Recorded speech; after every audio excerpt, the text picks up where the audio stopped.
For 200 years, a single family dominated India and astonished the world. A family known to history as the Great Mughals.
The Khyber Pass, famous not only for its wild, romantic scenery, but also because this is the gateway from rugged Afghanistan to the riches of India.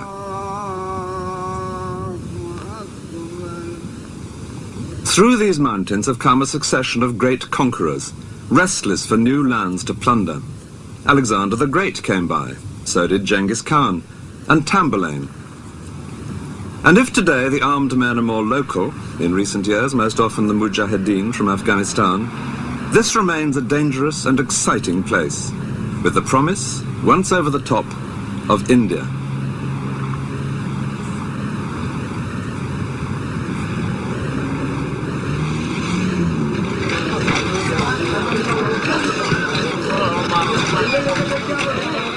The first large town through the pass is Peshawar, now in northwest Pakistan.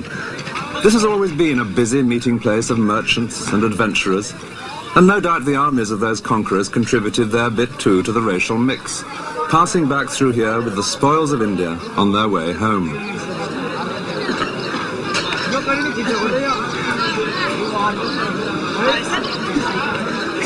But one conqueror who came through here in the 16th century intended to stay in India. He was a buccaneer with royal blood in his veins. His name was Babur.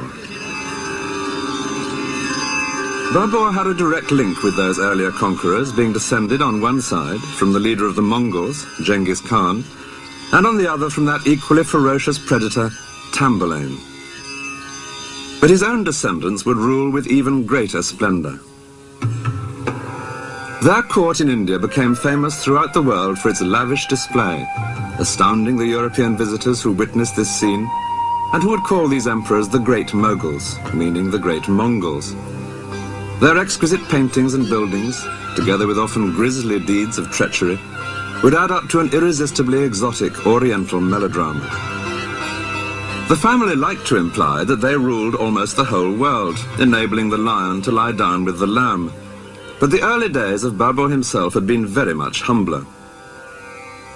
His father had ruled a small kingdom to the north of Afghanistan, but he died when Babur was only 11, and his inheritance was grabbed by a stronger neighbor.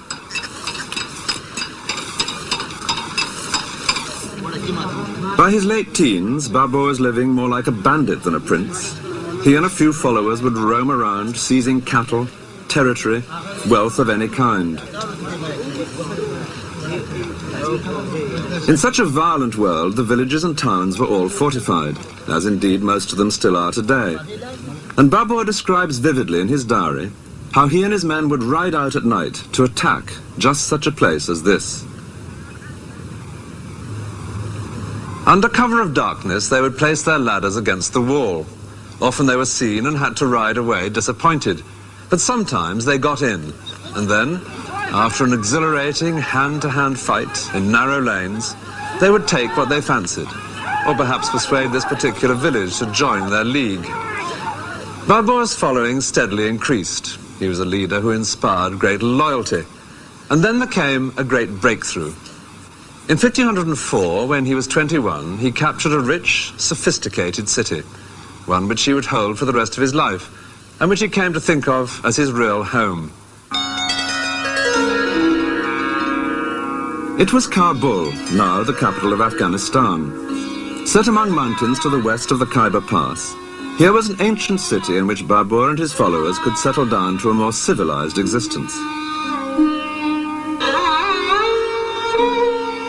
The main cultural influence on this part of the world came from Persia. Babur, himself a keen poet and gardener, was able now to indulge in traditional Persian pleasures, of a kind which he and his family would later introduce to India.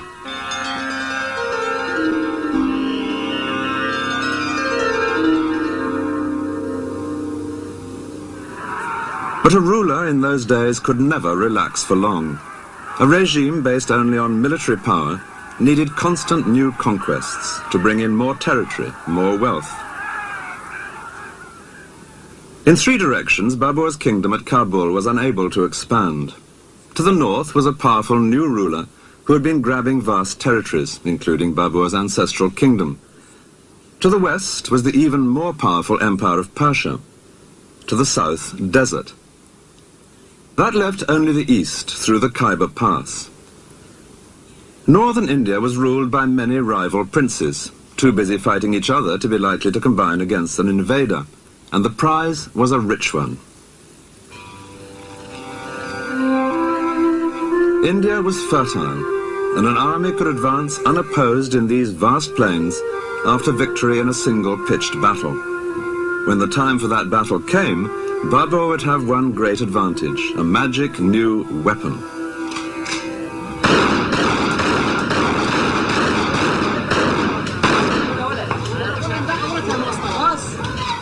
In Dara, just through the Khyber Pass, firearms are the stock in trade. Everyone here is busy making them. But when Babur came this way with his new muskets, which had reached him from Persia, no one knew what these strange objects were. He describes tribesmen making obscene gestures at this weapon that fired no arrow, until it went off in their direction.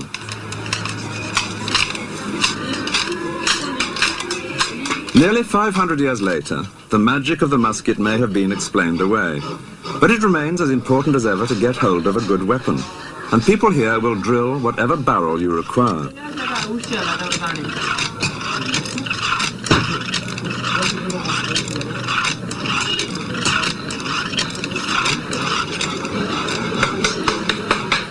Every day, as the customers try out the wares, the valley resounds with gunfire.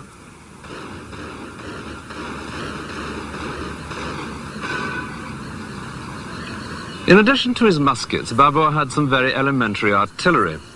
He had a Turkish gunner by the name of Ustad, meaning master, who'd been able to cast a mortar for him. A tubby vessel, something the shape of a deep vase, which when tilted upwards could fire a large stone for almost a mile. Babur had vastly enjoyed watching the hot metal being poured to cast this ultimate deterrent, and he loved the excitement when it was fired. The mortar could only manage 12 shots a day, so each one was something of an event, of which Babur kept himself well informed. A typical entry in his diary reads, "At the midday prayer, a person came from Ustad saying, 'The stone is ready. What is the order?' The order was, 'Fire this stone off, but keep the next till I come.'" But if the big mortar was just a wonderful toy, it was the muskets which would make the real difference. When Babur advanced into India, he would face a vast array of elephants and cavalry, a living force far greater than anything that he could match. But with his muskets, he was able to rely on a tactic which is now familiar to all of us from countless westerns.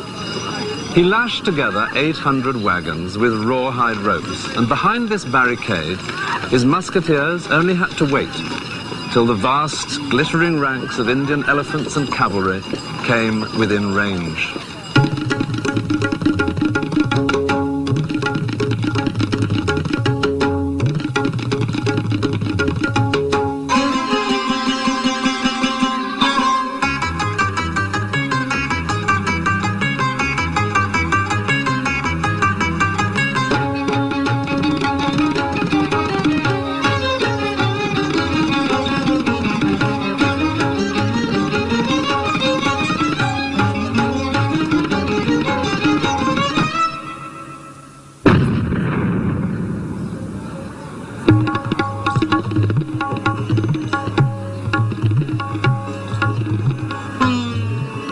After his victory, Babur moved unopposed to the heart of northern India, through Delhi and on to the city which more than any other is now associated with the great Mughals.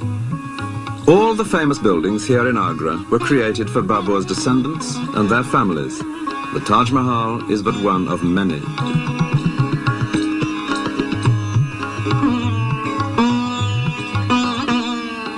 In this city, which would later display to the world his family's magnificence, Babur had a foretaste of the wealth of India. Among the booty captured here was a rather large diamond, the Koh-i-Noor, which is now the jewel in the crown of the British crown jewels.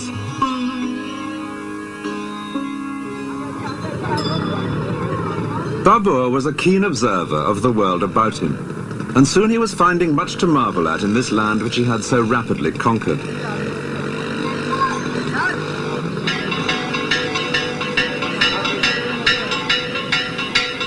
Here was a culture entirely different from the Muslim world, which had so far been the limit of his own experience, a scene of colourful and noisy ritual, and one in which women, whether in stone or in flesh, played a far more visible role, as here in a temple in Udaipur.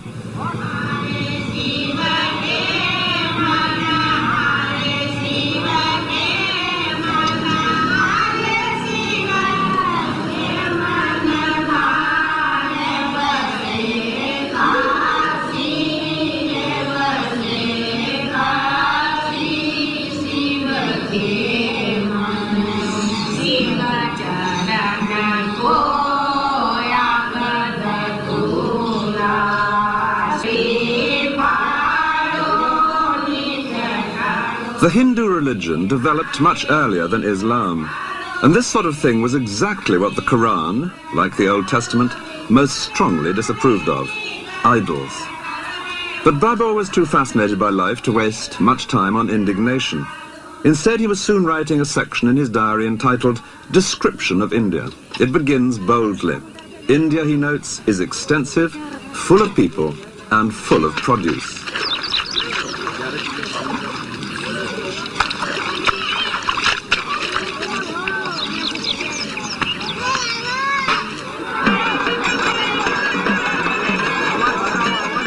It was the profusion and colour of life in India that most amazed Babur, as indeed it does any visitor today.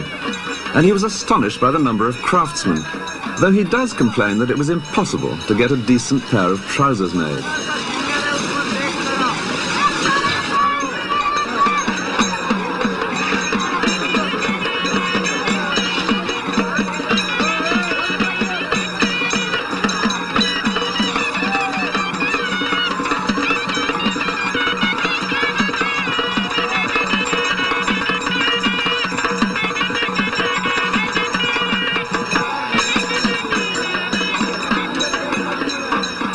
With all wealth depending in the end on what the land and human skill can produce, it was perfectly evident that there were better pickings to be had here than in Afghanistan. Though in India's summer heat, Babur did always feel dreadfully homesick for the mountains of his youth.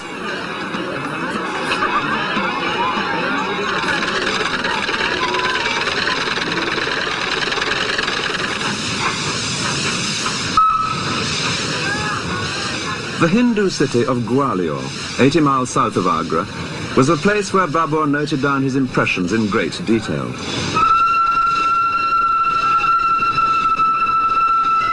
He first came here on September the 27th, 1528. That day he had earache, and so had taken opium, which was causing him to vomit when he visited this great fort. But, like any good tourist, he put up with that.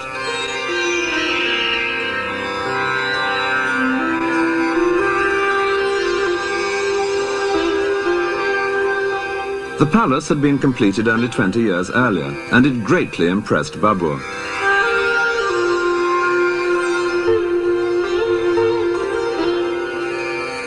He noted the tiles, which included, he said, the semblance of banana trees.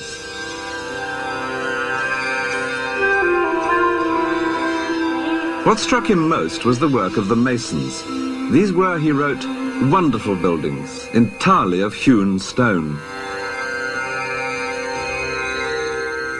Indian masons have always treated blocks of sandstone as freely as carpenters in other countries shape and carve planks of oak. Here in these courtyards was a Hindu architectural tradition, which Babur's grandson, the Emperor Akbar, would later put to excellent effect. There was one aspect of Gwalior which deeply displeased Babur, the famous Jain carvings in the rock face. These idols, confided the emperor to his diary, are shown quite naked, without covering for the privities. I, for my part, ordered them to be destroyed. Upon his orders, the faces and the offending privities were smashed. Modern restorers seem to have partly agreed with him. Only the faces have been replaced.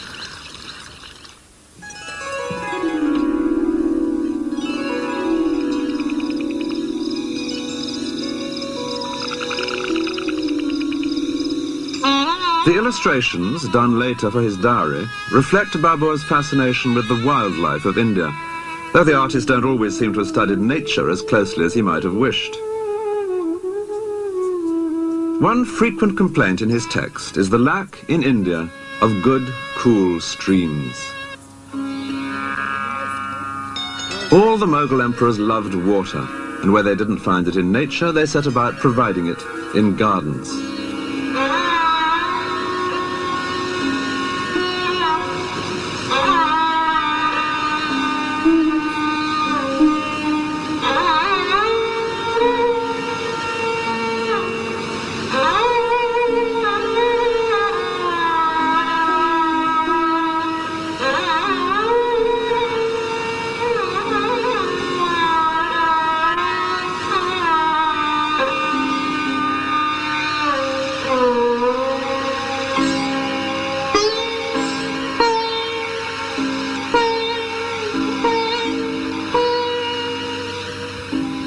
This garden in Agra, the Rambagh, is believed to have been laid out by Babur himself.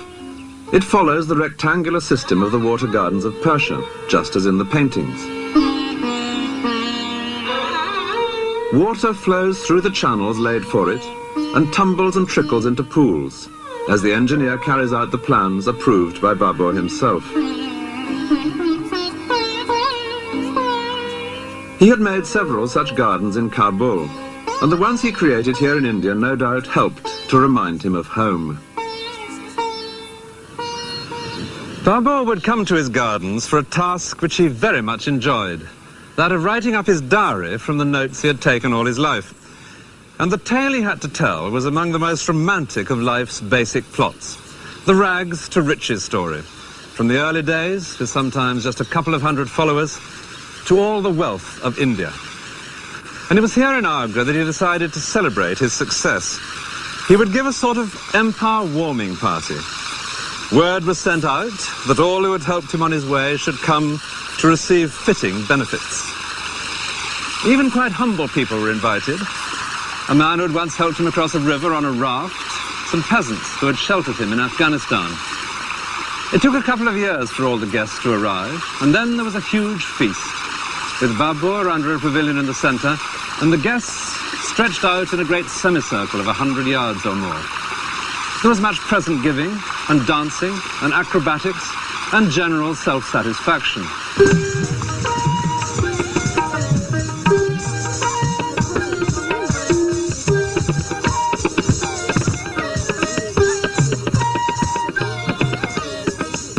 In India's climate, most celebrations still take place in the open air.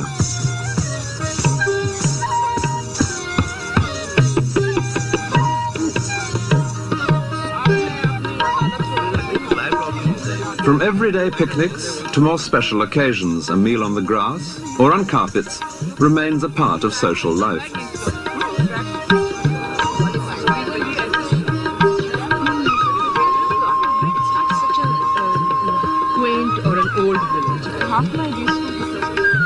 It's nearly 500 years now since Babur's great feast, but the music, the food and the clothes here today are still true to the past, though at Babur's party the only women would have been the dancing girls. But his celebrations were premature, because the new empire depended far too much on Babur himself. 2 years after the feast, he died, His had been an action-packed life. He was still only 47. And though his dynasty would later prosper, as this painting reveals, it was to be a close-run thing. He was succeeded by his son Humayun, aged 22, who had fought beside his father in the capture of northern India, but was a very different character. Humayun had nothing of his father's brisk energy. He was charming, sentimental, much given to scenes of tearful reconciliation with those who had conspired against him, and superstitious, exceedingly superstitious.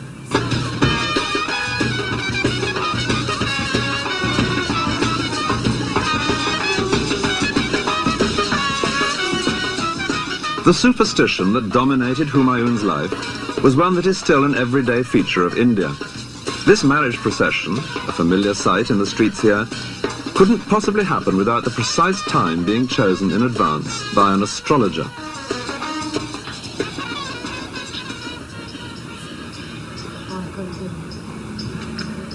The mysterious compulsion to have one's horoscope done is not confined to the East. But Humayun tried to organize his entire civil service by the signs of the zodiac, far more ambitious than the simple personal attention that most people want from the astrologer. In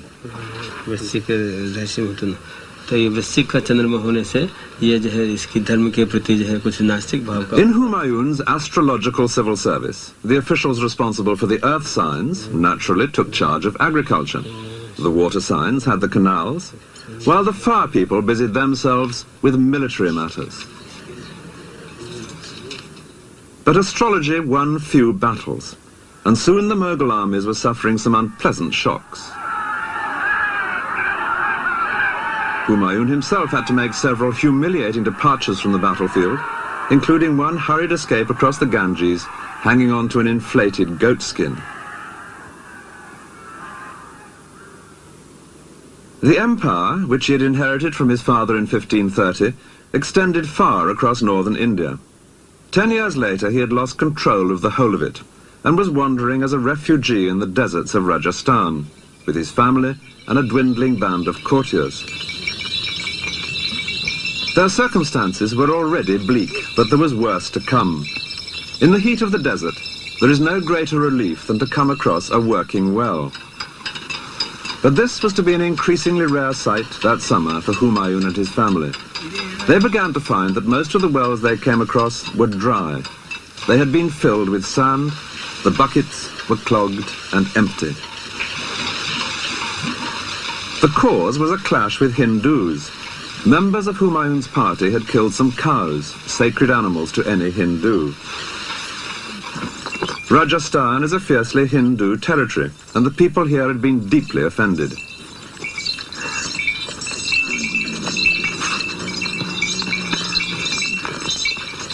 It was because of this sacrilege that the wells were being filled by followers of the ruler of Jaisalmer, one of the great desert strongholds of Rajasthan.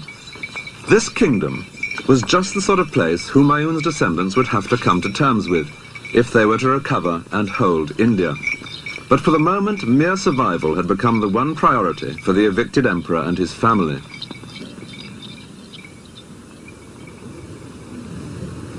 They plodded hopelessly on, though one small miracle, which was often later retold with delight in family history, did seem like a good omen. A young wife of Humayun's was just 15 years old, but was also 8 months pregnant. And she now felt that famous arbitrary longing of pregnancy for one particular kind of food. In her case, a pomegranate, something impossible to come by in the desert. But then, happily, their path crossed with that of a traveling merchant. And he was found to have, in his saddlebag, one large, juicy pomegranate. Then, a month later, at a small oasis, the real miracle.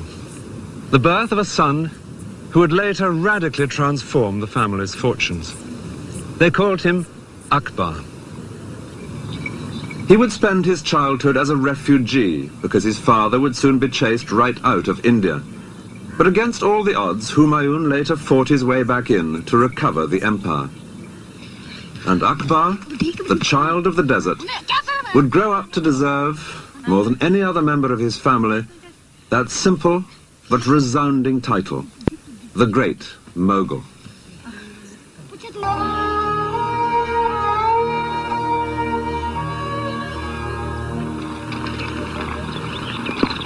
The powerful fort of Rohtas in Pakistan was built during the boyhood of Akbar, the greatest of the great Mughals. But it was built by a rival who had driven Akbar's father from India, a mere 15 years after the family had conquered the land. The Mughal Empire now seemed little more than a 9 days wonder.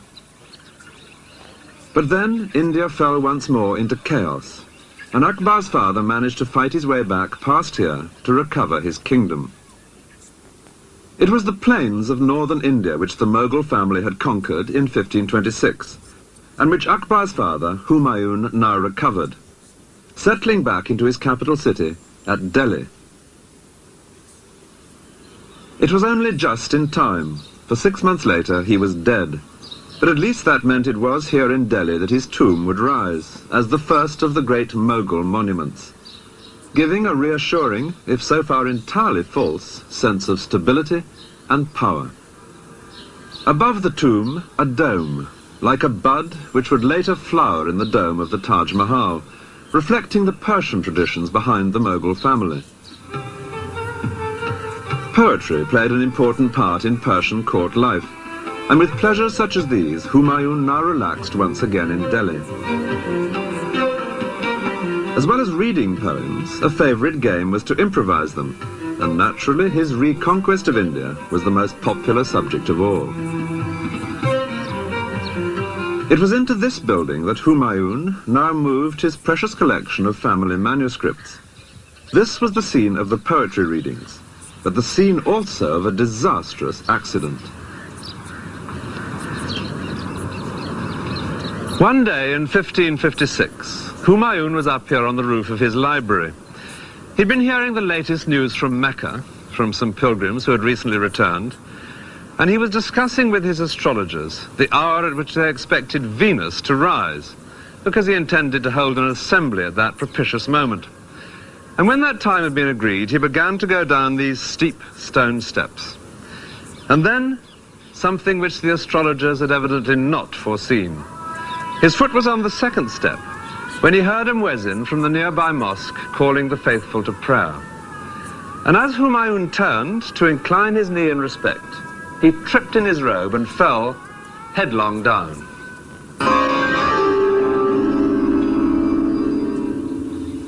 He died 3 days later.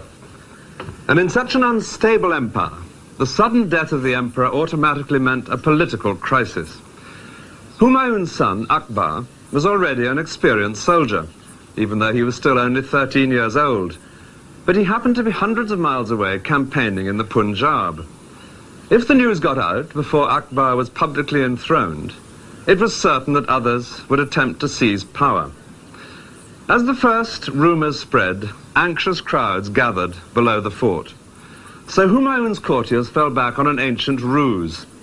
Someone who vaguely resembled the dead emperor was dressed up in his clothes and waved reassuringly at the crowd at a suitable distance. No doubt some of the people were fooled for some of the time, and meanwhile the action had moved elsewhere. When the news reached Akbar, he was miles from anywhere in this vast plain. He had with him an experienced general to keep an eye on the boy, and the general now organized a hurried but essential ceremony. There had to be a coronation. The king is dead, long live the king.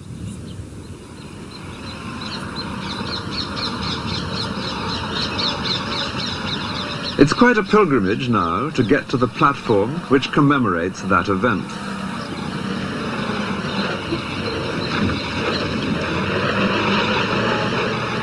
Known as the throne of Akbar, this surely has to be the least visited of all Mughal monuments. Well, here at last it is, with just some water buffaloes now standing where the courtiers did on that distant day, and a rather brutal Ministry of Works fence separating it from the surrounding countryside.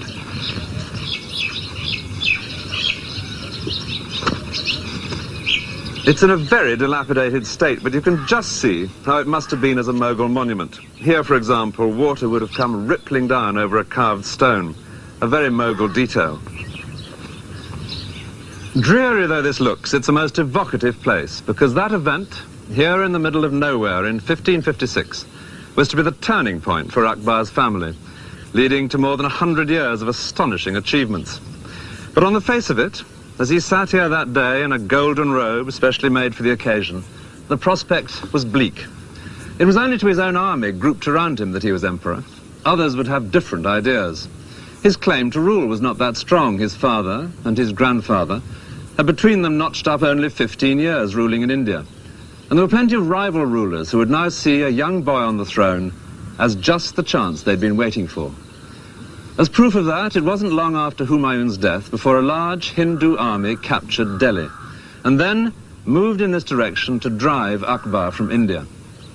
In the resulting battle, the Mughals were heavily outnumbered, and if they'd lost that battle, there would have been no Mughal Empire.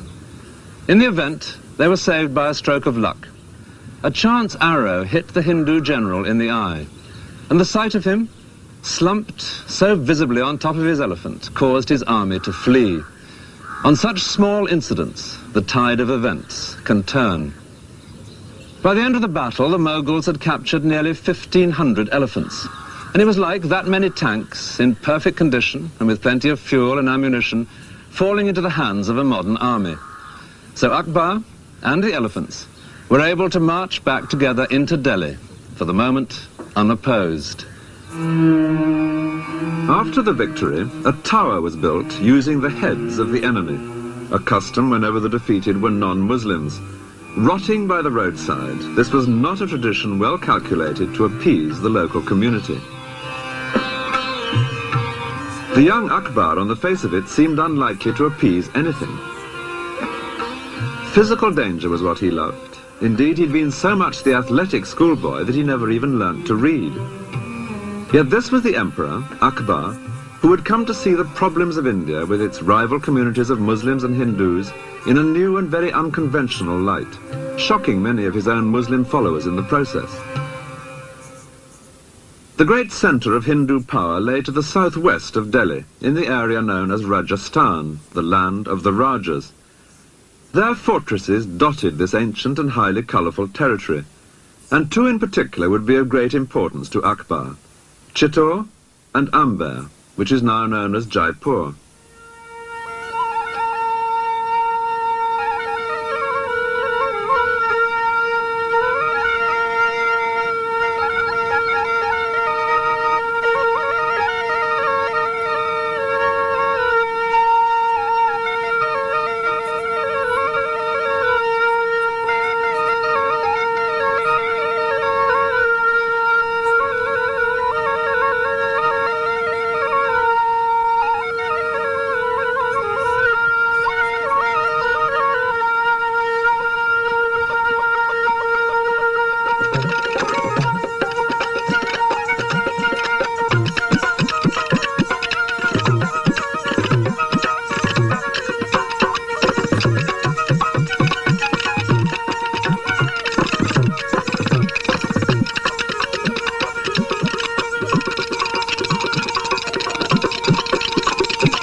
At the top of this fort in Rajasthan, there is a most unusual feature, a seat. It's perfect now for enjoying a quite spectacular view, but that wasn't its purpose. It seems that this was a throne for use in times of siege. Here the Maharaja would sit, exposed but visibly in command, conducting the campaign if there were enemies below to be driven back. From this perfect vantage point, he could see the build-up to an assault and choose where to fling his own men into the attack.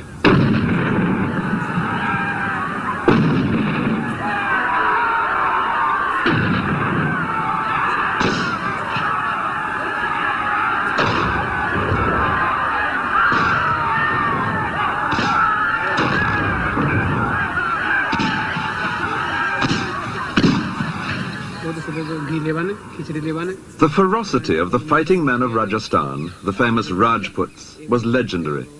They were known as the greatest warriors in all India, reckless in their courage, a reputation sustained by their habit of going into battle high on opium. These were people that Akbar would either have to subdue or make friends with. The rulers of this particular fort later became known as the Maharajas of Jaipur.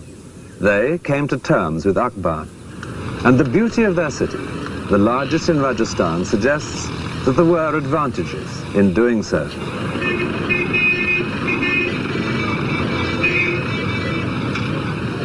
Jaipur was built as a completely new city after 2 centuries of alliance with the Mughals.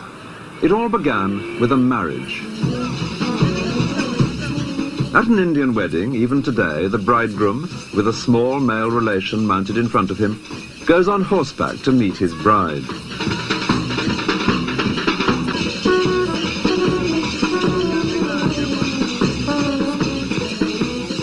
But when Akbar took a wife from the ruling family here in 1562, it was out of the question that he should ride to her. It was she who was sent to him.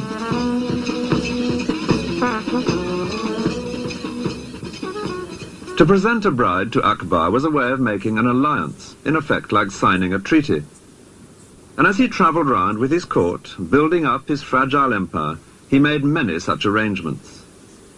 His harem contained some 5,000 women, mostly slave girls. Among his wives there were several Hindu princesses, each a token of friendship from her own family. But the first had been the bride from Jaipur, and beneath the fort there would soon appear the famous palace of Amber, the first unmistakable sign of a new prosperity. It was built some 40 years after the wedding by a Maharaja who had become Akbar's leading general. His palace has become one of the great sights of India.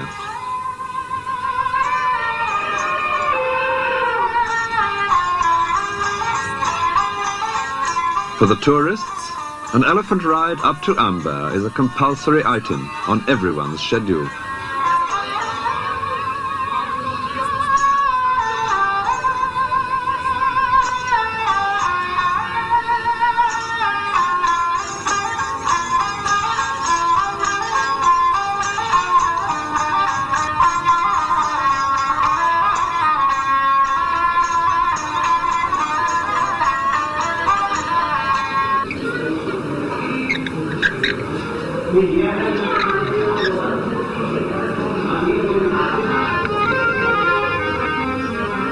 The most impressive details were naturally in the Maharaja's own quarters, with patterns of inlaid stones and fragments of mirror.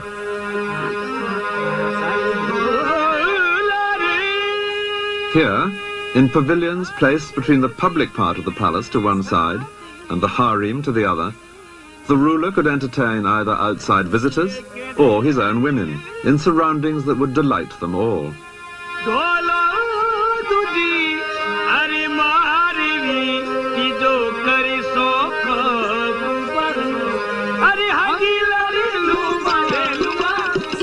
A few miles away, in their new city of Jaipur, the Maharajas of Amber would build another palace.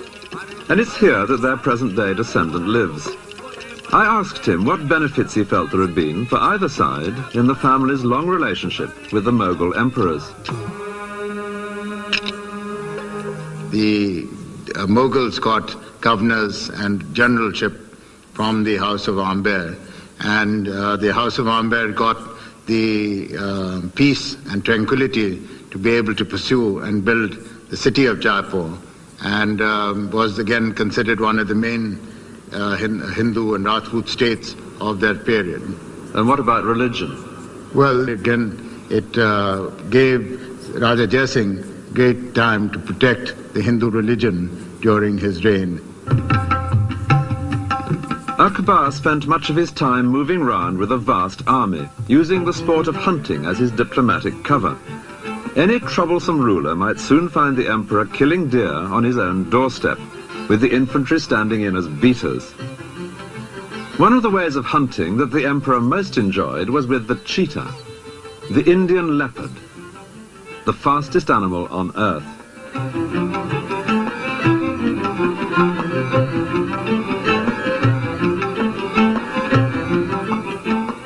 It can be unleashed for the kill like a hawk.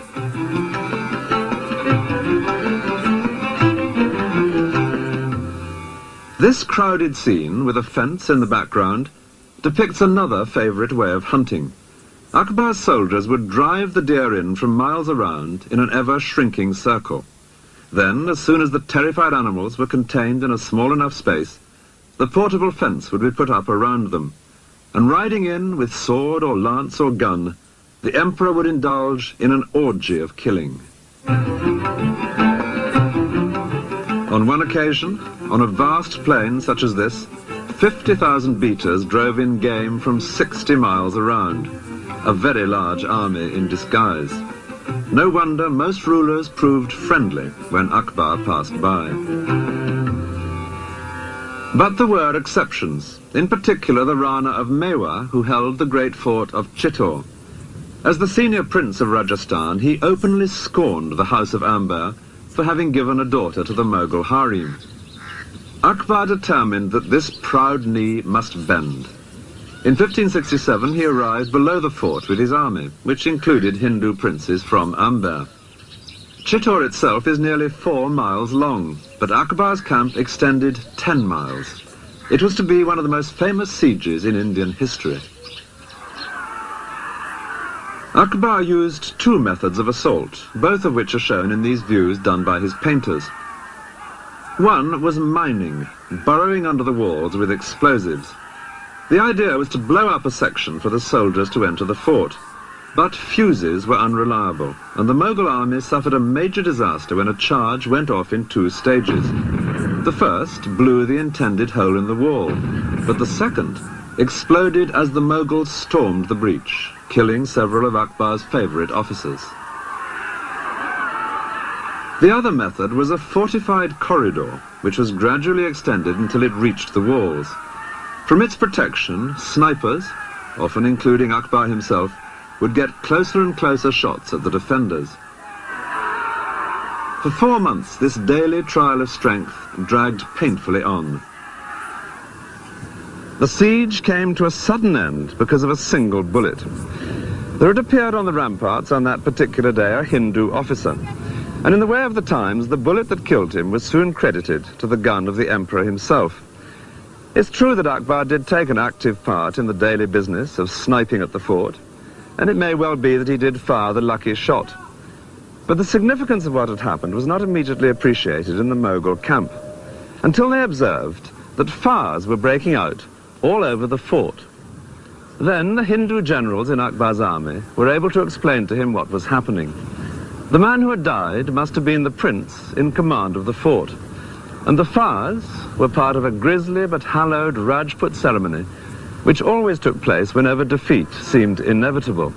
यानी कि हम जब राजपूत हार जाते हैं तो भी हमारी राजपूत परिवार की स्त्रियां जोहर में जलती हैं.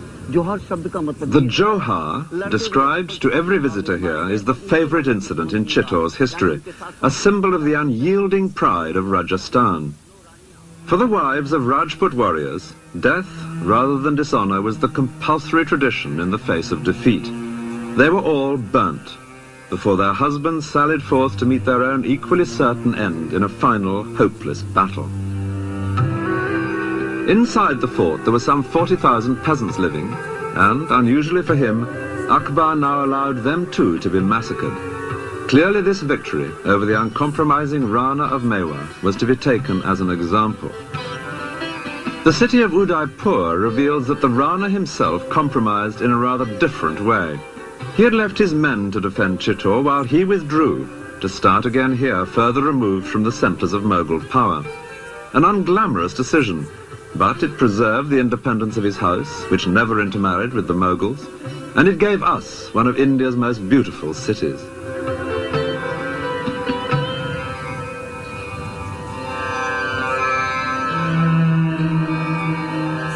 Today, the Rana of Mewa still feels it a matter of pride that the Mughals were kept at arm's length. Now, we knew that if we were going to compromise with the Mughals, we would not be allowed to live with any self-respect in a Mughal court, and therefore we were very keen to protect our self-respect. The other reason is that our family is religious, deeply religious, and we believe in the values set out in Hinduism, and people look up to our family as the custodians of Hinduism, and whenever the Hindu faith and the Hindu religion was threatened, we were not prepared to compromise, and we fought for protecting the faith. To celebrate his victory over the Hindus of Chittor, Akbar made a pilgrimage to a great Muslim shrine. It was to Ajmer that he went, to visit the tomb of a saint who had brought to India the more tolerant strain of Islam known as Sufism. His shrine remains a holy place today.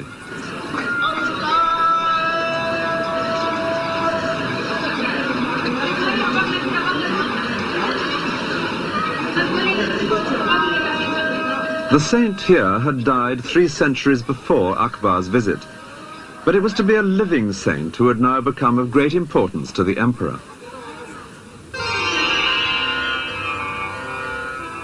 Fatehpur Sikri is on the itinerary of most visitors to India today, but in the mid-16th century it was just a minor place of pilgrimage. There was a saint living here of the same tolerant sect as the saint at Ajmer, and like other holy men, he would receive visits from those seeking comfort or advice.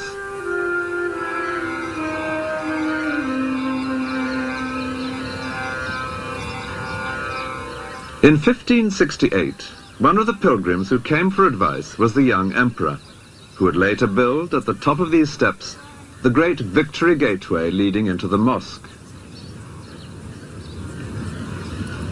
When Akbar came to visit the saint who lived near here, he brought him a pressing problem. He was now 26, but in spite of his large number of wives, he still had no son. Well, the saint gave an uncompromising answer. Without hedging his bets, in the usual way of soothsayers, he declared categorically that the emperor would have not 1 son, but 3. Soon after these comforting words, news came that the Hindu princess from Amber was pregnant. For safety's sake, Akbar sent her to live near the saint, and here a boy was born. A year later, another princess was pregnant. She too was sent here, another son. And 2 years after that, a 3rd boy, exactly fulfilling the saint's prophecy. But with a track record like that, an emperor does not stand idle. And that was why, over the next few years, Fatehpur Sikri became increasingly important in Akbar's life. The palace, which Akbar would now build beside this mosque, was a gesture of gratitude to the saint, of confidence in the future, and of exuberance. An exuberance reflected, it's pleasant to imagine, in an entertainment offered to the visitors here by one particular old man, several times a day.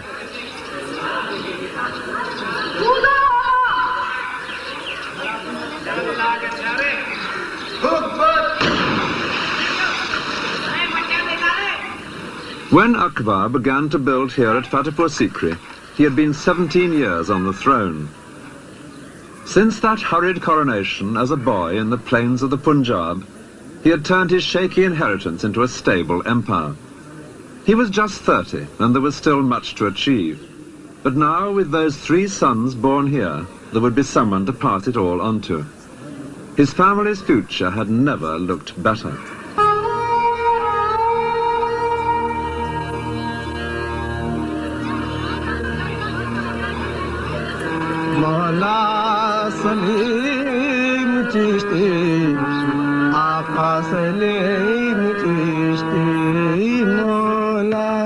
The hilltop round the mosque at Fatehpur Sikri was bare in the 16th century. Then at amazing speed an extraordinary group of buildings appeared here, the heart of an empire, all bustle and business. But that lasted just 14 years, after which the place was deserted, and it's remained so ever since. This is not a ghost city, it's a ghost palace. In these courtyards, the Emperor Akbar created his own very original concept of a place where a ruler could feel really at home. Akbar decided to build here because of a local holy man, or saint, so the mosque was always central to Fatehpur Sikri.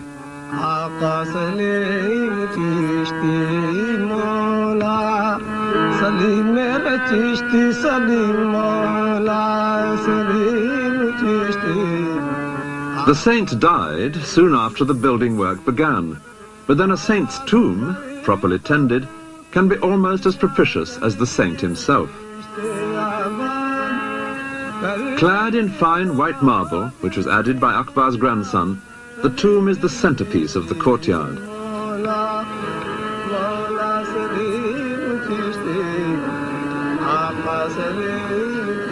A daily custom in the shrine, out of sight behind the carved marble screens, reveals precisely why Fatehpur Sikri was built. Women tie threads to the screen. Each is a wish for a child, a reminder that when Akbar came here without an heir, the saint told him he would have 3 boys, and when he did, the builders were called in.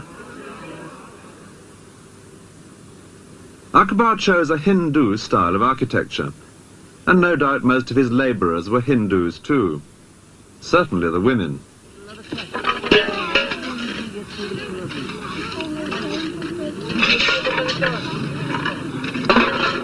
This is still a familiar sight anywhere in India, and if it looks now a little slow compared to methods elsewhere, nobody could have said that about the building of Fatehpur Sikri, where it took just a few years to create a palace worthy of an increasingly confident emperor.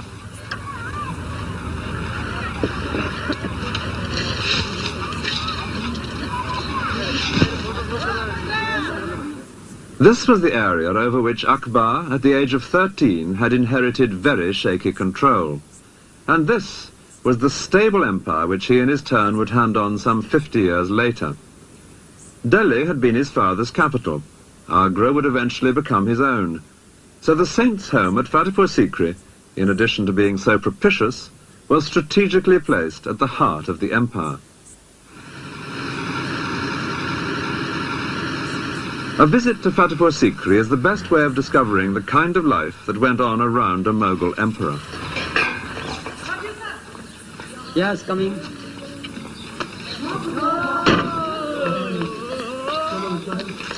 There were even more barriers then. From the Mughals to the British to today, there is nothing new about Indian bureaucracy.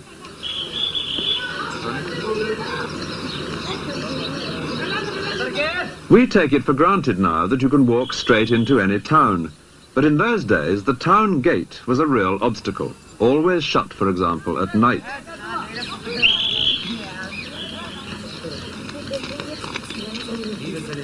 This next gate was the entrance to the palace itself.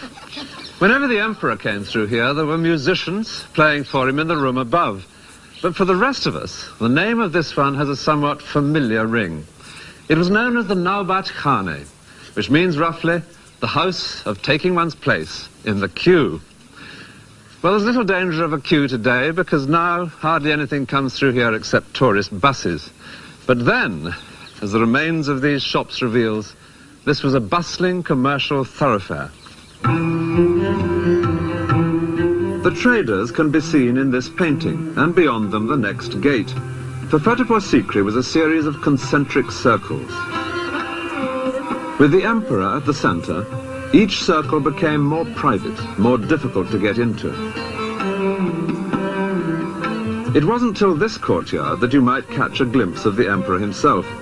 He would appear here each morning to hold public audience from his raised throne pavilion on the far side.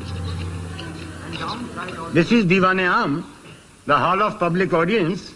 Emperor used to sit in the center and both side ladies, and downside all ministers. Public used to sit there.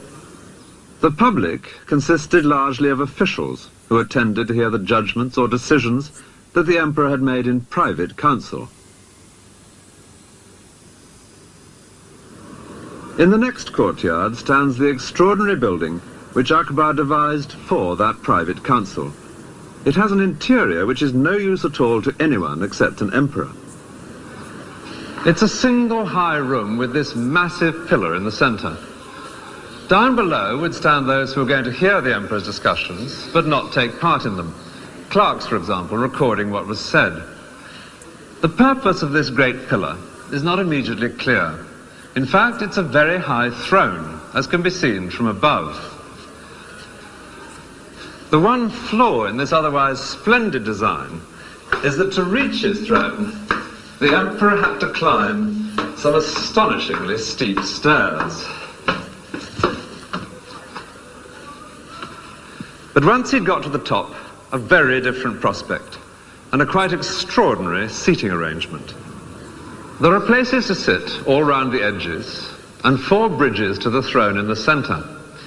If someone needed to talk more intimately with the emperor, or to take him something of interest to look at, he would cross one of the bridges, no doubt stooping humbly as he went, which does also make it feel a lot safer, to where Akbar sat on plump and comfortable cushions. The whole arrangement seems custom-built for an egomaniac, which is exactly what it was. But then emperors and modesty have never gone hand in hand, and this does feel exceptionally good. Akbar loved in particular talking about religion, on which he was very much a free thinker, unlike his predecessors. He refused to accept that his own creed, Islam, could have a monopoly of the truth. And he enraged his experts on the Quran by making them discuss, in here, the nature of God, not just among themselves, but in argument with Hindu gurus, who would sit on the opposite side. The final straw for the Orthodox Muslims was when Akbar introduced his own religion. It borrowed something from each of the others, but added one startling new element, in that Akbar himself seemed to have taken over the role of God. Close to Akbar's eccentric hall of private audience, there is a 5-story building. It stood on the borderline between the male world of Akbar's imperial responsibilities and the feminine part of the palace, the harem, which lies beyond. This is the Panch Mahal, 5-story building, summer palace for the ladies. As the guide explains, this lovely, cool palace without walls was probably used on special occasions, such as parties, by Akbar and his profusion of ladies. The women would come to it from their enclosed quarters beyond, an area into which in those days no man, except the emperor himself and male members of the family, would ever go.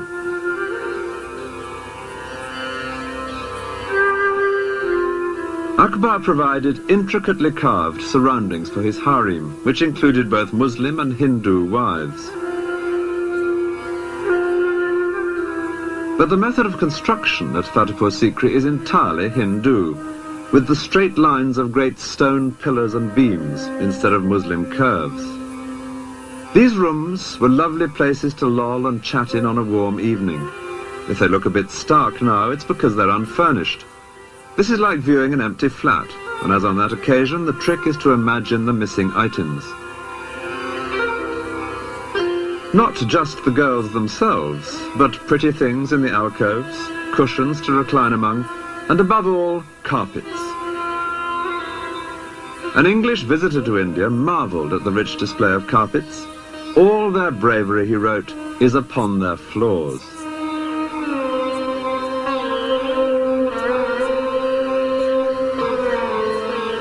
In many Indian villages, carpet making in the traditional way is still an important industry. The sound here is that of the various foremen, calling out which colour of wool is to go where to form the pattern.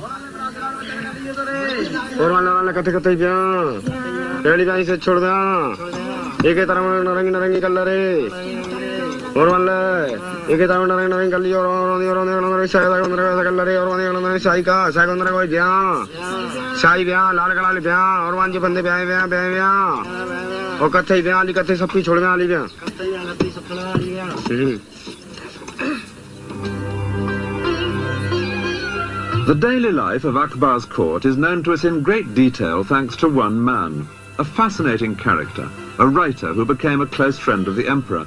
His name was Abul Fazl.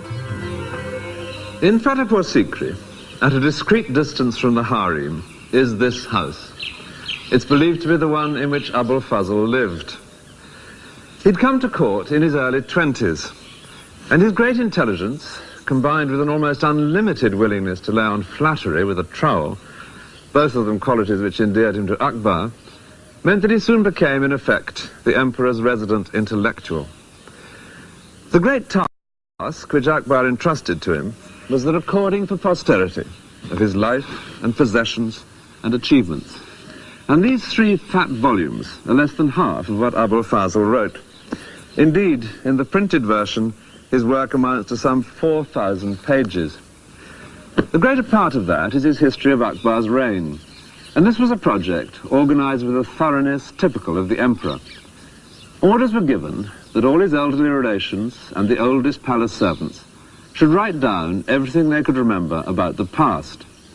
As to the present, there were now to be 2 scribes on duty every minute of the day, noting down everything that happened.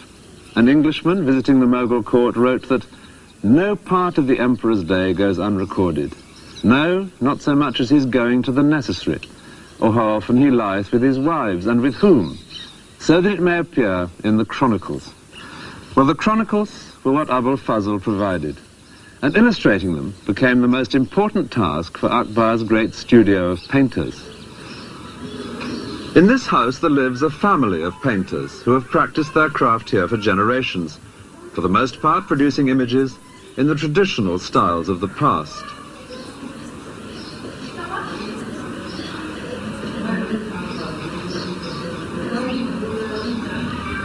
Among the many schools of Indian art, the greatest is that of the Mughal court, established by Akbar. His painters would often collaborate on a picture.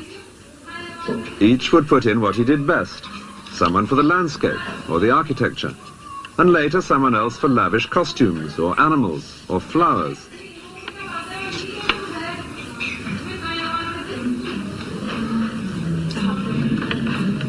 And always someone for the most skillful task of all, the faces. They had to be recognizable. What Akbar looked for in a painting was an accurate image of the life that he knew.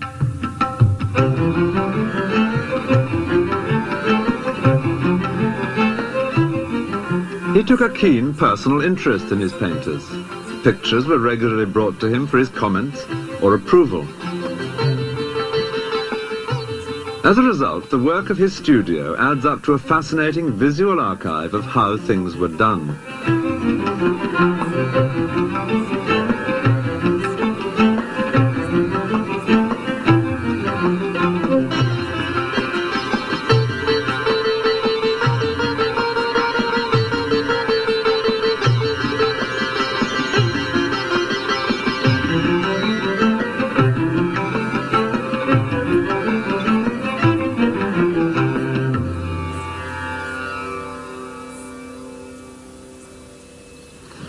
In his great work, Abul Fazl also collected masses of dusty information about the empire and how it functioned.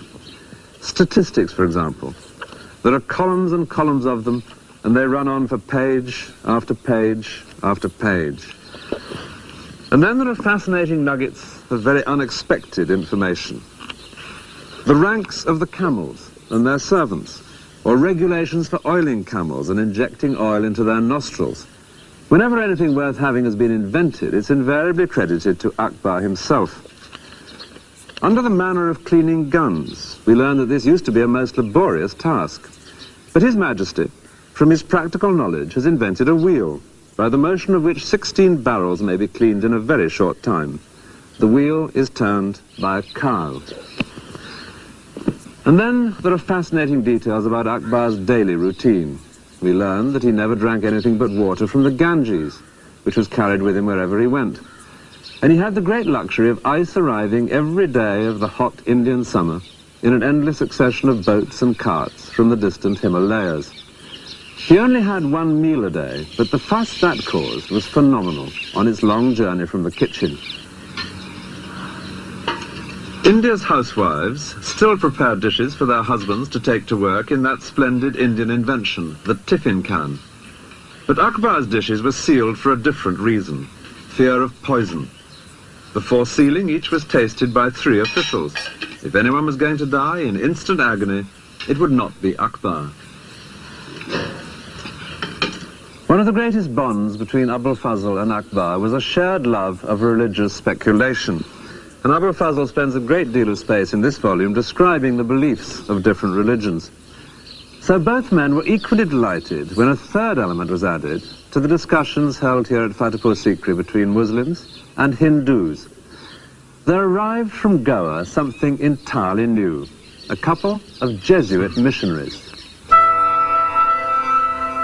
Christian engravings had already begun appearing in the elegant scrapbooks kept by Mughal courtiers, because the Portuguese had now been in Goa, on the west coast of India, for half a century.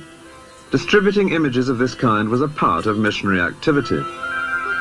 The efforts of the missionaries did lead to some surprising juxtapositions. The companion for Jesus is Akbar's own son, Jahangir. Akbar's Muslim advisors were ordered by the emperor to engage in debate with the two visiting Christians. Akbar expected some sort of truth to emerge. Vain hope. The Jesuits pitched into the Muslims with such vehemence that the emperor himself had to take them aside to advise caution. Even so, they stayed for 3 years in Fatehpur Sikri, only leaving in despair when Akbar announced his own new religion. But at least they had provided some interesting new themes for Indian artists.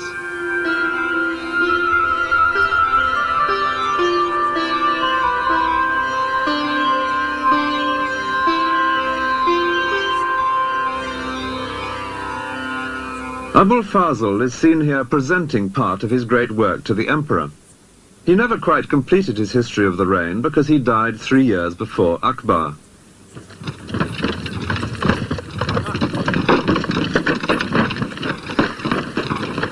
This romantic place, by the name of Orcha, 100 or more miles south of Fatehpur Sikri, was where Abul Fazl met a violent death.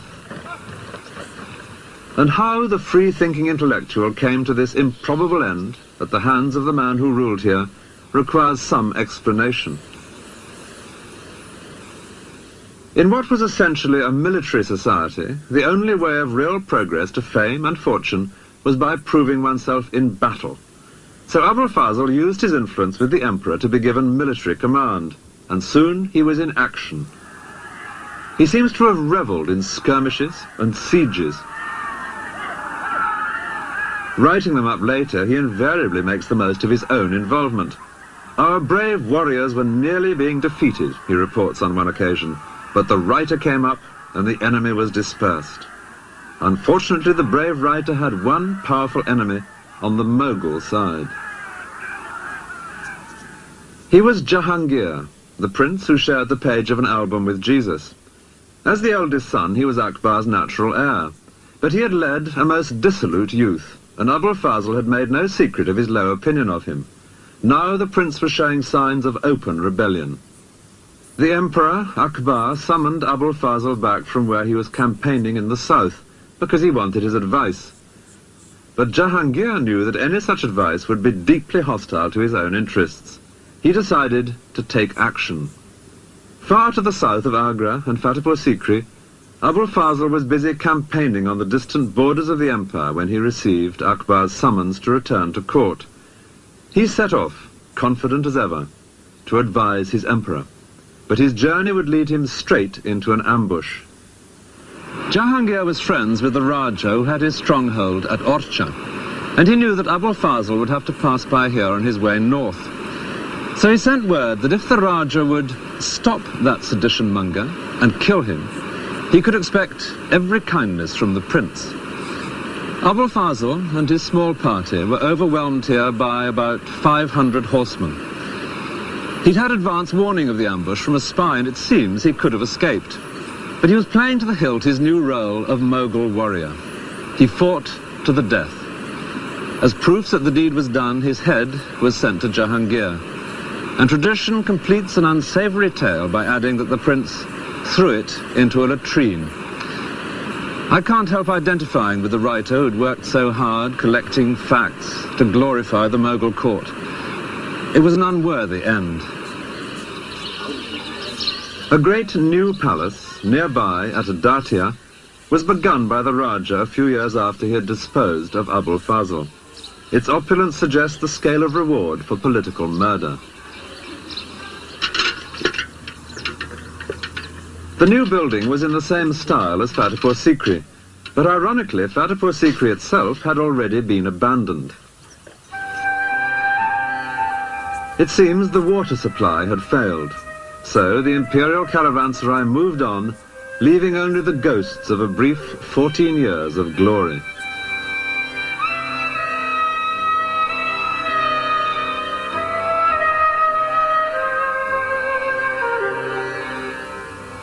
From 1584, Agra was where the emperor now once again made his headquarters, within the magnificent great sandstone walls which give the Red Fort its name.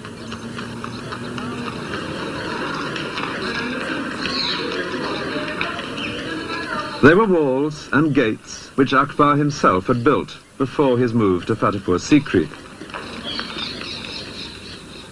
The last years of his life were darkened by the question of the succession. Akbar was now in his 60s, and he had no great liking for his son Jahangir, the murderer of Abul Fazl. The rumour was that he might skip a generation. Jahangir had several sons. Was it perhaps in the old man's mind to pass the crown to one of them? Some tried to read the answer in one particular event. A favourite entertainment among the Mughals was the elephant fight, and Akbar now ordered a contest between the best elephant of Jahangir and the best elephant of Jahangir's eldest son. Many believed the result would decide which of them should inherit the crown.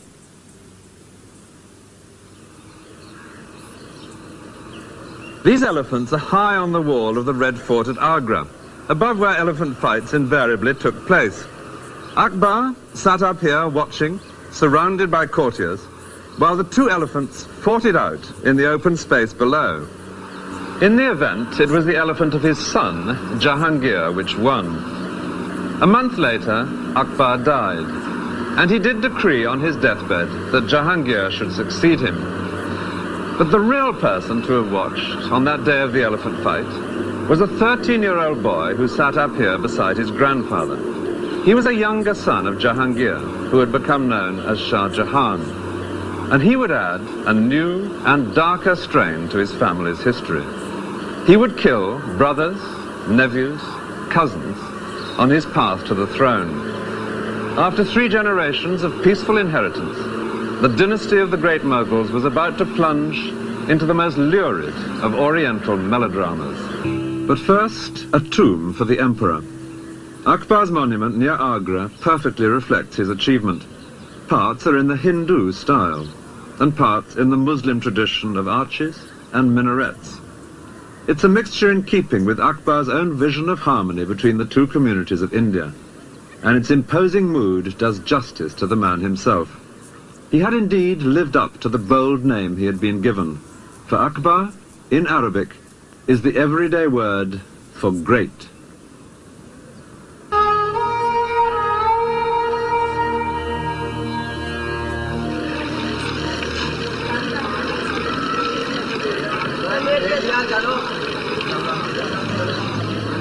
The Lake of Pushkar in Rajasthan, one of the holiest places in India.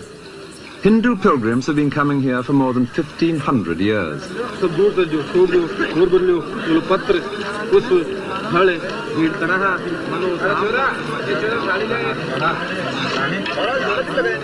But Mughal emperors came too to see the pilgrims, in particular Akbar's son Jahangir. Jahangir loved to observe everything that went on in his empire, including the details of the various rituals.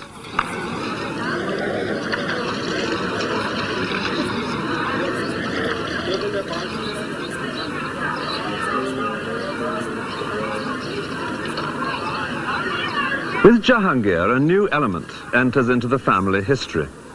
He was the first great Mughal to inherit a stable empire, which meant that he was also the first who from the start could relax and enjoy himself.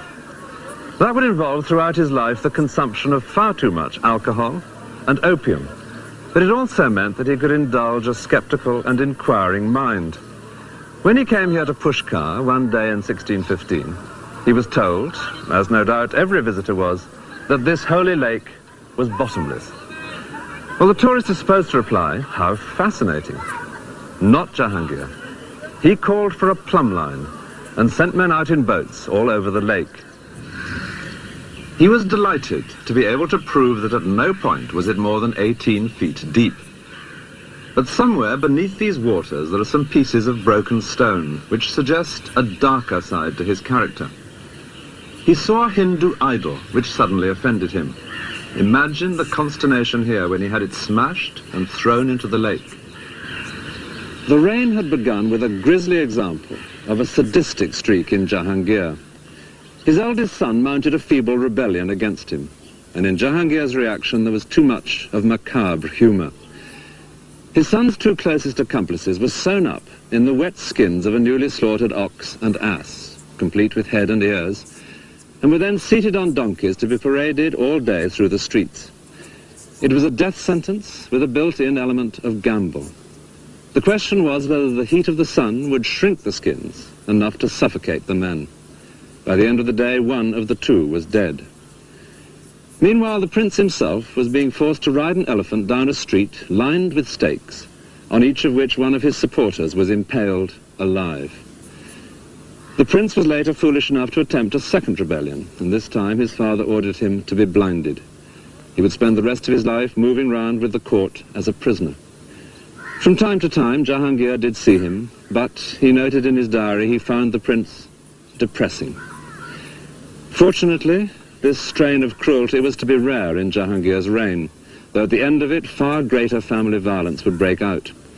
Before then, though, there were to be 20 years of peace and prosperity, during which the arts of Mughal India would flourish as never before. Akbar had set up the imperial studio of painters, but under Jahangir they would excel in images of often outrageous political bravado. Here Jahangir embraces his great enemy, the Shah of Persia, but meanwhile the Mughal lion has nudged the Persian lamb right into the Mediterranean. Jahangir loved watching animals and birds, and would note their habits in minute detail in his diary.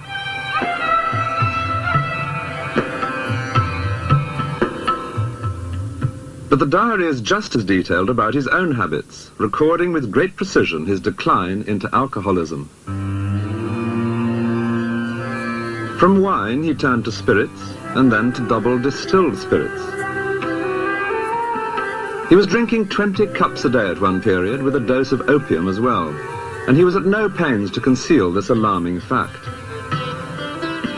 Indeed, he even had himself shown with a wine cup on one of his coins, deeply shocking to the Muslim faithful. Life in Jahangir's empire is known to us in great detail, partly because it was now receiving much foreign attention. Ships from Portugal, Holland and Britain were sailing right round Africa to visit this land of fabled wealth.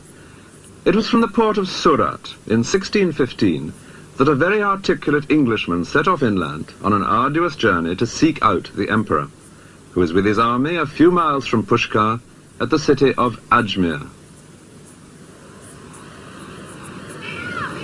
Actually, by a strange coincidence, there were two Englishmen here in Ajmer that winter of 1615. They couldn't have been more different, though they did decide to share lodgings. One was the first official British ambassador to India. King James I had sent him out to try and set up a trading agreement for the newly formed East India Company. The man chosen for this difficult task was Sir Thomas Roe, and he describes how he met in Ajmer that famous unwearied walker, Tom Coriat. Coriat was a writer who had indeed spent 3 years walking to India, but was determined that his readers should see him on an elephant. He was lucky to be alive, since his idea of good Christian behavior was to climb the minaret in mosques and to shout down that Muhammad was an impostor. Roe was soon deeply embarrassed by his eccentric compatriot. Coriat was something of a linguist, and he now addressed to Jahangir a speech in Persian, which was fine until Roe discovered what he was saying.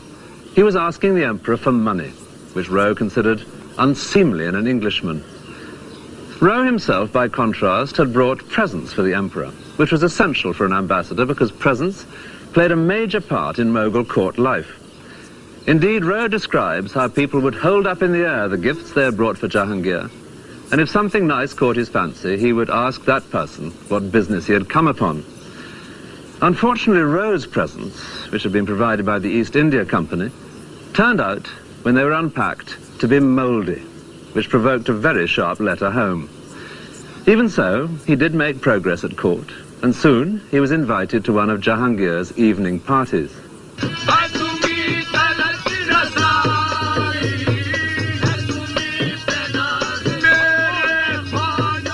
A guard at the entrance sniffed the breath of every guest in case he had been drinking, a somewhat hypocritical precaution, Rowe considered.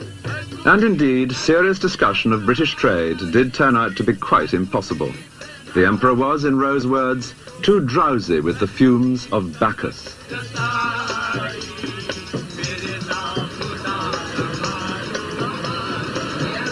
The day came when the whole imperial court was to move elsewhere, and Sir Thomas Rowe stood at this gate to watch the Emperor's departure.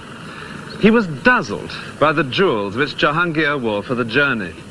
A huge ruby and emerald and diamond in his turban, 3 great double chains of pearls round his neck, diamond bracelets at wrists and elbows, and a ring on every finger.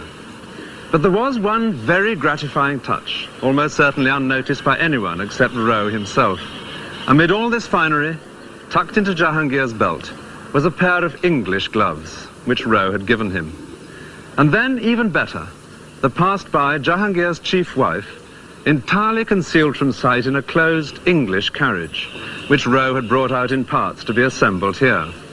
There was still hope, he thought to himself, as he took his place in the endless procession of carts and animals and riders, which he calculated must take 12 hours to pass any single spot on the road.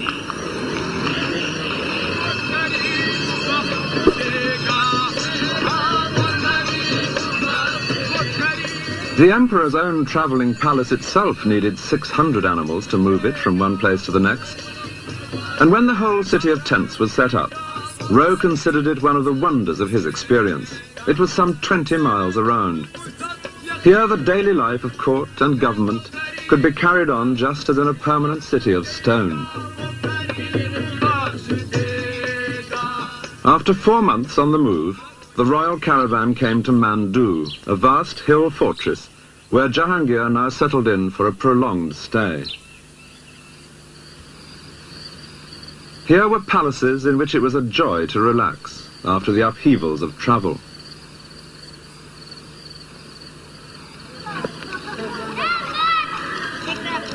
Mandu had been brought within the empire by Jahangir's father, but there had been Muslim rulers here long before the Mughals came to India. Jahangir was particularly impressed by the superb mosque which they had built in the 15th century.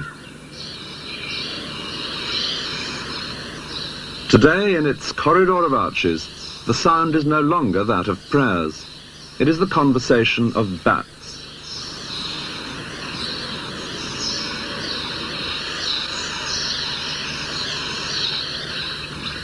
Sir Thomas Rowe's first task after arriving in Mandu with Jahangir's court was to find lodgings. He couldn't afford the comfortable places that were being snapped up by the rich courtiers, so he set off to look for something within his own means. And eventually, he came across a deserted mosque, which he thought might just do him. And this is believed to be the very one. It's not exactly lavish, but he would make the best of it. First of all, putting screens across the entrances to keep out intruders, and particularly some that bothered him at night. There were lions prowling about. I like to think of him safely barricaded in here with his dwindling stock of presents for important people piled high in an alcove. Now he could get on with the real work of an ambassador, joining in life at court, being seen at the best parties, always trying to get the ear of the emperor. One of the most important parties was on the emperor's birthday. Rowe managed to get an invitation and so saw a central event, the weighing of a member of the royal family against gold and then against silver and jewels. The idea was that his weight in each of these valuable commodities would be distributed to the poor. Rowe doubted that the money would really be handed out, but conspicuous generosity was good for the imperial image, and by now the empire was prosperous.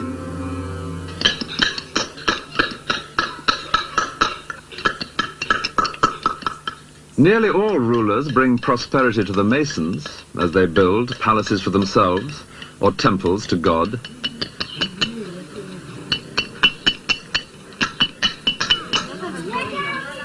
Rather fewer do anything for the peasants.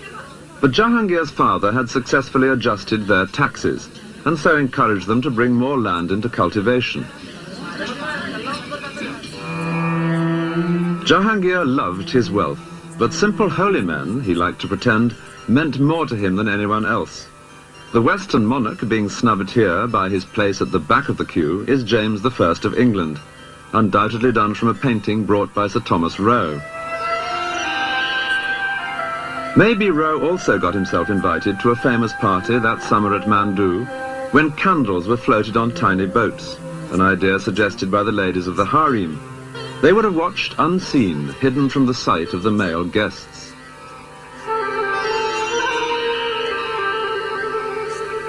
Every new day that Sir Thomas Roe woke up in his makeshift home at Mandu, it became more and more clear that he was getting nowhere in his main task, that of winning a trading agreement for Britain's East India Company. And by now he was well aware of the reason.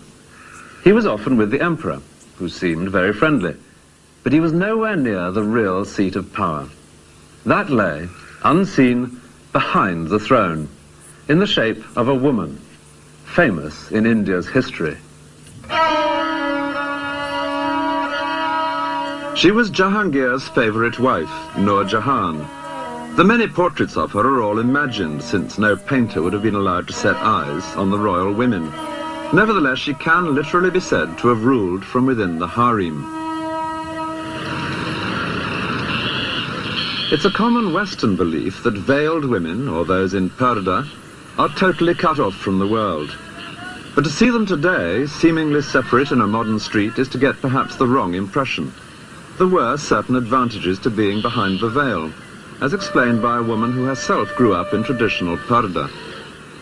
Conducting business face-to-face is not necessarily advantageous to both parties. And I feel that the woman in purdah had a very special advantage because she was sitting inside, whereas the person she was dealing with, whether it was a businessman, whether it was a property seller, a landlord, whomsoever, was sitting outside. Now, he, of course, couldn't see her. And from his point of view, it was like what a modern telephone conversation is, so that you cannot observe the expressions or you cannot see what the other person is actually feeling. Whereas, from the woman's point of view, she could observe everything about him.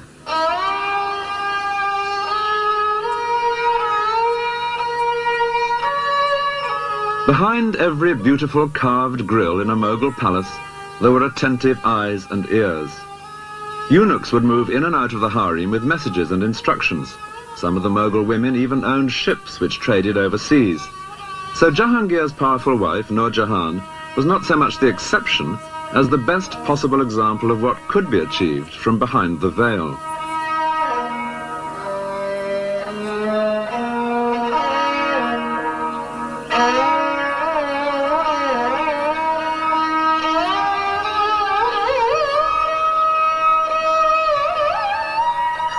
In a garden by the river at Agra, there is an exquisite building which is solid evidence of Nur Jahan's power and wealth.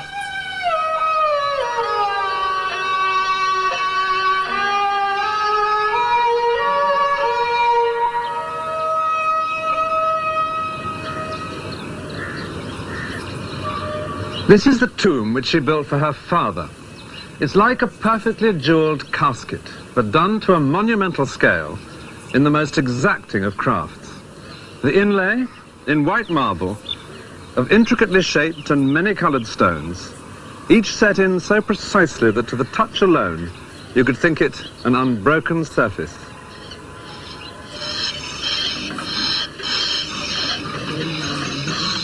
Using tools which owe nothing to the 20th century, craftsmen in Agra still lay delicate patterns of stone in marble. This workshop is one of about 150 in the city.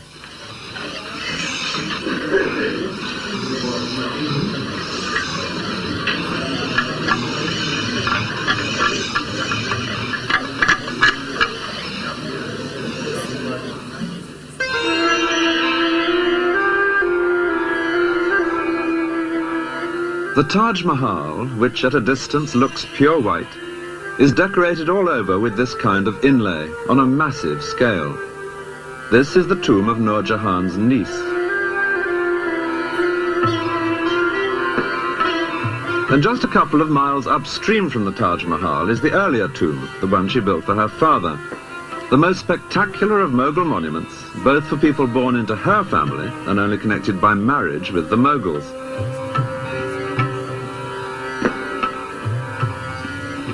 The way in which Nur Jahan's family had achieved this position makes a fascinating story. Her father, for whom she built this tomb, was an adventurer from Persia, who made such a name for himself that Jahangir appointed him chief minister. But the family's fortunes only really began when Jahangir fell in love with his chief minister's daughter, Nur Jahan.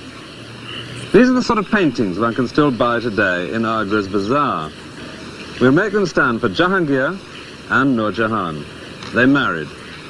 And when her father died, Jahangir appointed in his place, as chief minister, her brother. So already, they had things well buttoned up. The sister, behind the scenes, the brother in the council chamber. There was one very powerful member of the royal family, Jahangir's favourite son, the headstrong Shah Jahan. And they had a plan for him too. The brother had a beautiful daughter, surely the perfect bride for the prince.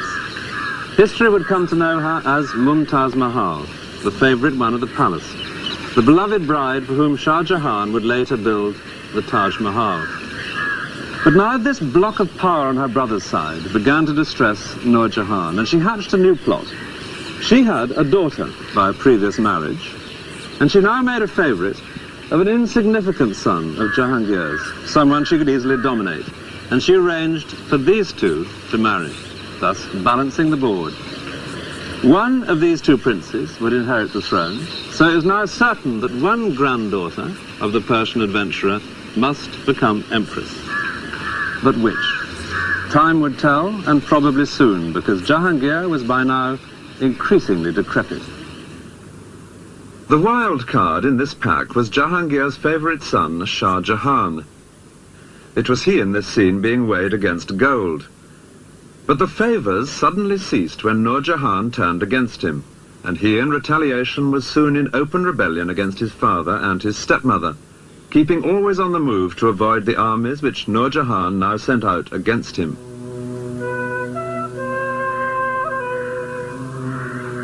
This lovely island in the lake at Udaipur is one place where he sheltered for a few months.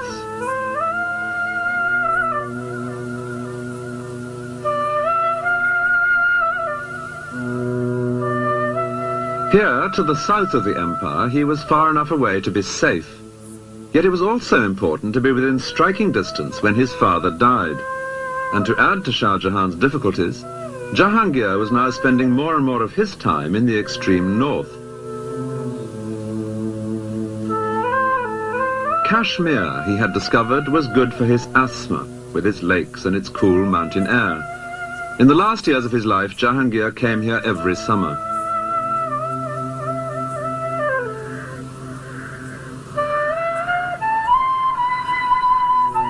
Here he could relax and forget the outrage of a rebellious favourite son.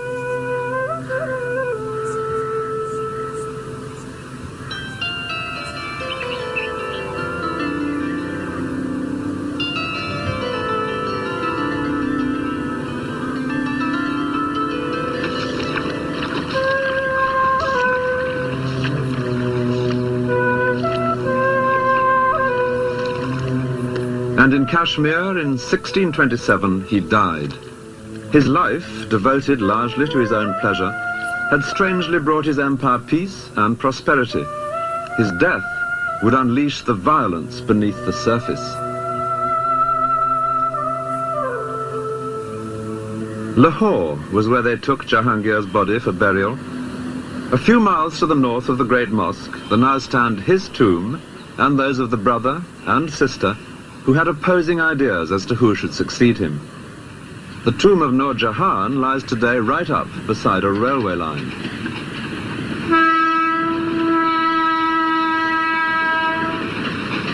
And it's a line which separates the losing from the winning side. Beyond the tracks is the tomb of her brother, Asaf Khan, and it is he who lies close to the tomb of Jahangir himself, for it was his side of the family which won in the fight for the succession. In this final struggle, Nur Jahan's position as a woman, ruling from inside the harem, did at last prove a crippling disadvantage.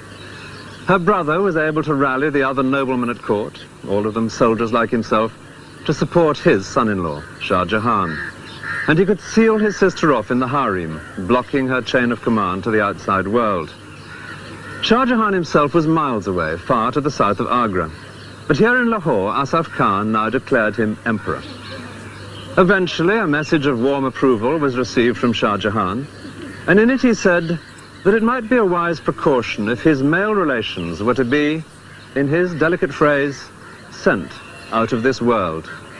Asaf Khan took the hint and killed not only the rival prince, Nur Jahan's son-in-law, but 2 nephews and 2 cousins of the new emperor. It was the first time there'd been murders within the imperial family. But Shah Jahan's cruel example was to be often quoted and ruthlessly imitated by his descendants. Meanwhile, Nur Jahan herself was left unmolested, no doubt because everyone knew she was at last powerless and harmless. Shah Jahan gave her a handsome pension, and she busied herself with the second great tomb she had created. It's less delicate than the jewel of a tomb she built for her father in Agra, except where it really matters, inside.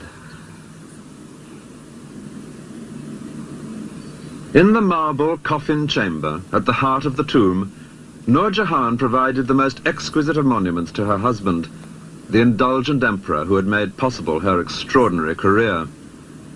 The inlay of semi-precious stones in marble was a style introduced in Jahangir's reign. On his tomb, it achieves perfection. White marble, supremely worked, was to be the hallmark of the reign of his son, Shah Jahan. But while the surface of Mughal court life was approaching its most brilliant era, so were the internal cracks appearing which would bring the edifice tumbling down.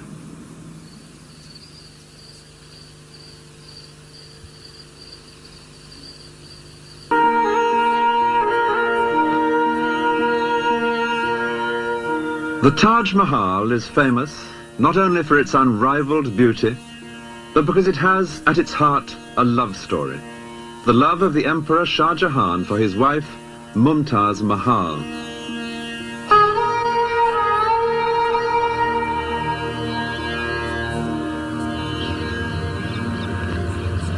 Just 3 years before the tragedy which caused the Taj Mahal to be built, there had been a joyful family reunion here in the Red Fort at Agra between Shah Jahan, Mumtaz Mahal and 2 of their children.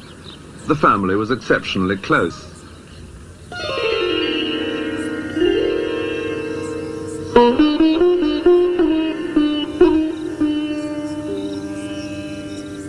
This island in the lake at Udaipur, 400 miles southwest of Agra, is the best place to imagine Shah Jahan with his young family.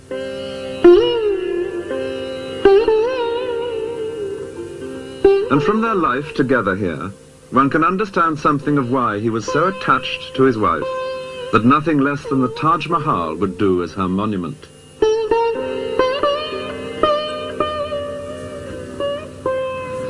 For the last few years of his father's reign, Shah Jahan had been in open rebellion against him, constantly moving about to avoid capture. But he didn't send his wife and children to some distant place of safety.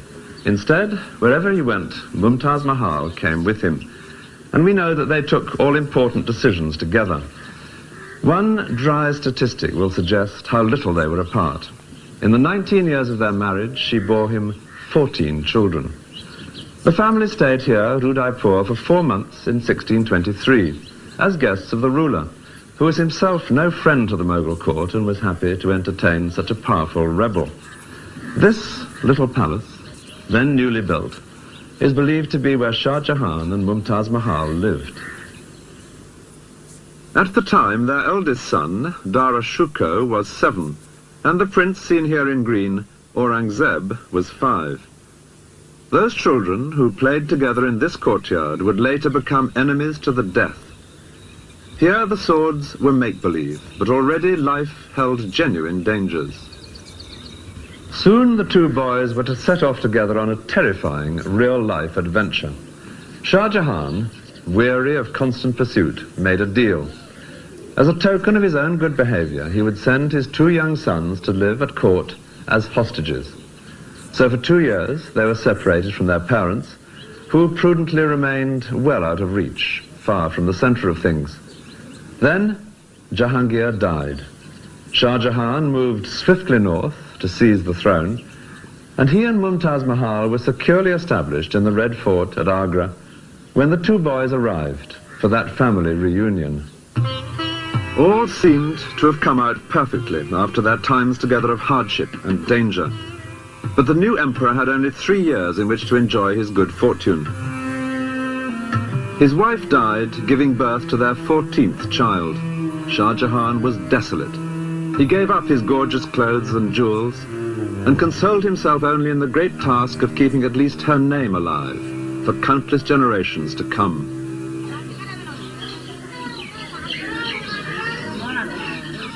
The phrase Taj Mahal, which has ever since echoed round the world, is just his wife's own name abbreviated, Mumtaz Mahal. It means the favorite of the palace.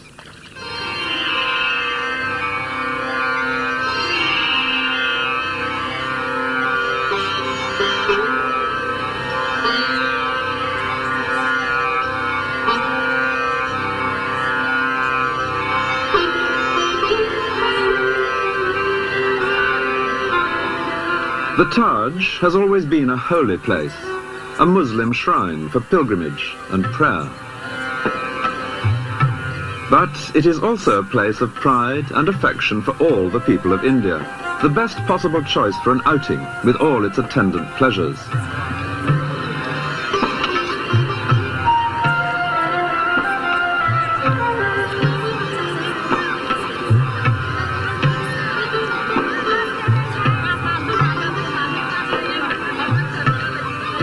People ask, who was the architect?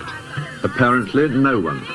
It seems that Shah Jahan and his masons together devised this final perfect flowering of the architectural traditions of Persia and of Muslim India.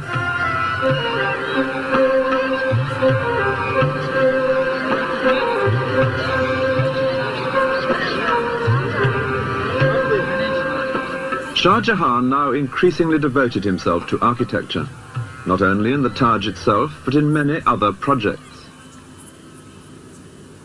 He began entrusting affairs of state more and more to his sons, but he made clear distinctions between them.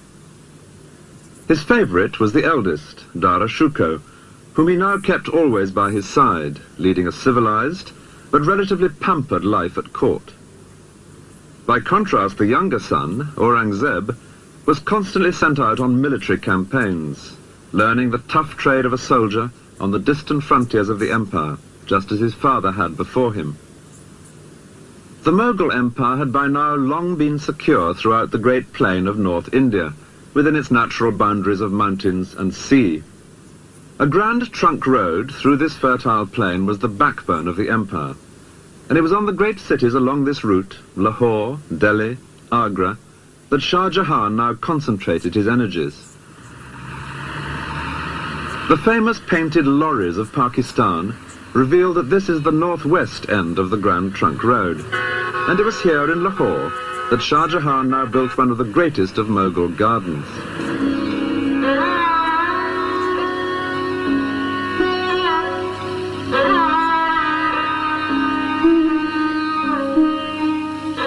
The Shalimar Bagh suggests perfectly one very Mughal concept of earthly pleasure, the soothing delights of water.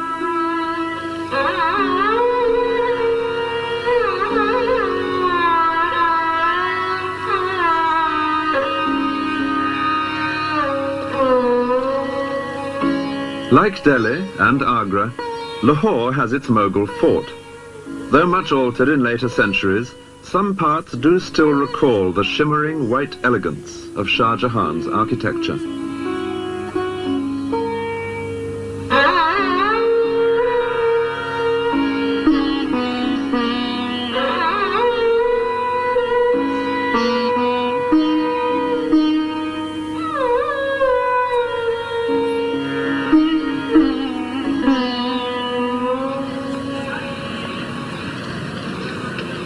In Delhi, the next important place moving southwest along the Grand Trunk Road, Shah Jahan created from scratch a bustling city as well as a fort.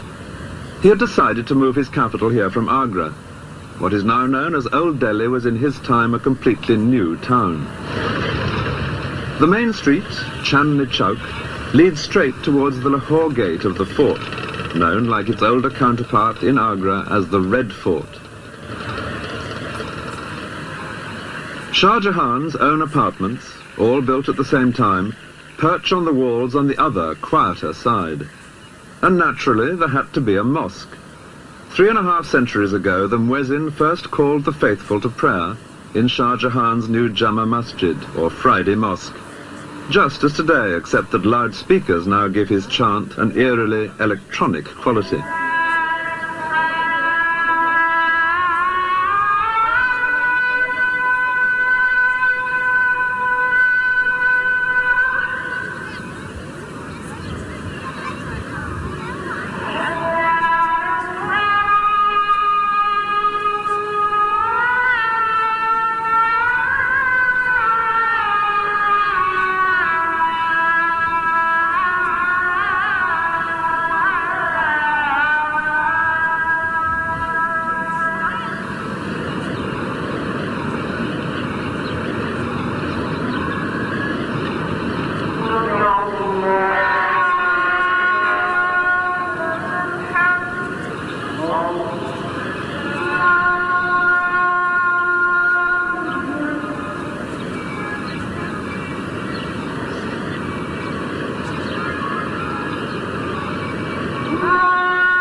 All round the mosque, as round any cathedral in Europe in the old days, the traders are busy.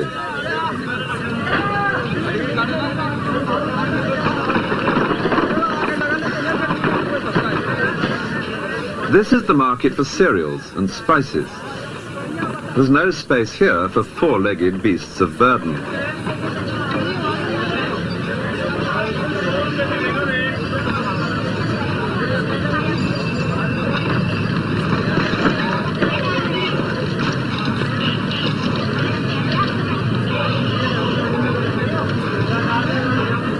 It's accepted today, as it always has been, that there is only one way to shift the commodity to the customer.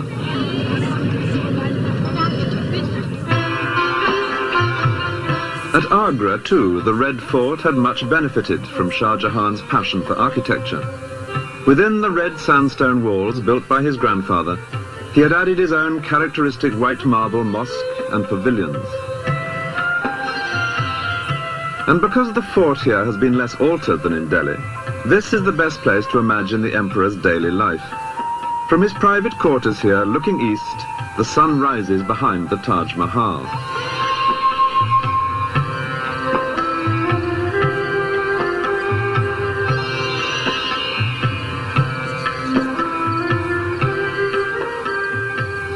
Every day, as the sun rose, Shah Jahan would appear from his marble apartments on the east wall of the fort to let the people below know that he was alive and well, and like the sun, busy on their behalf.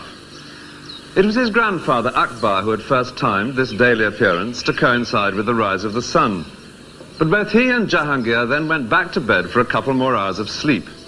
Shah Jahan was made of sterner stuff. Reached by a steep and narrow staircase, behind his apartments, there is a mosque, probably the smallest in the world.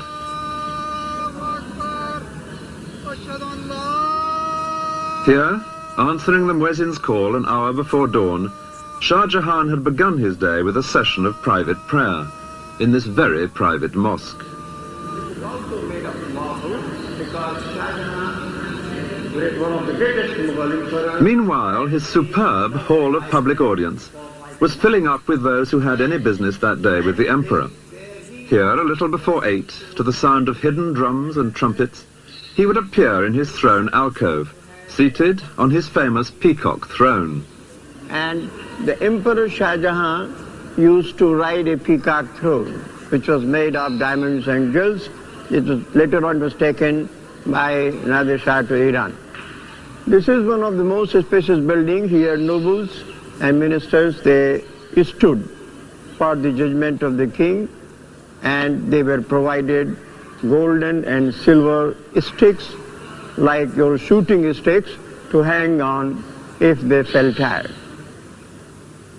The servants whisking flies from the imperial presence stood on the heads of 2 golden elephants. And the business conducted here was as formal as this picture suggests.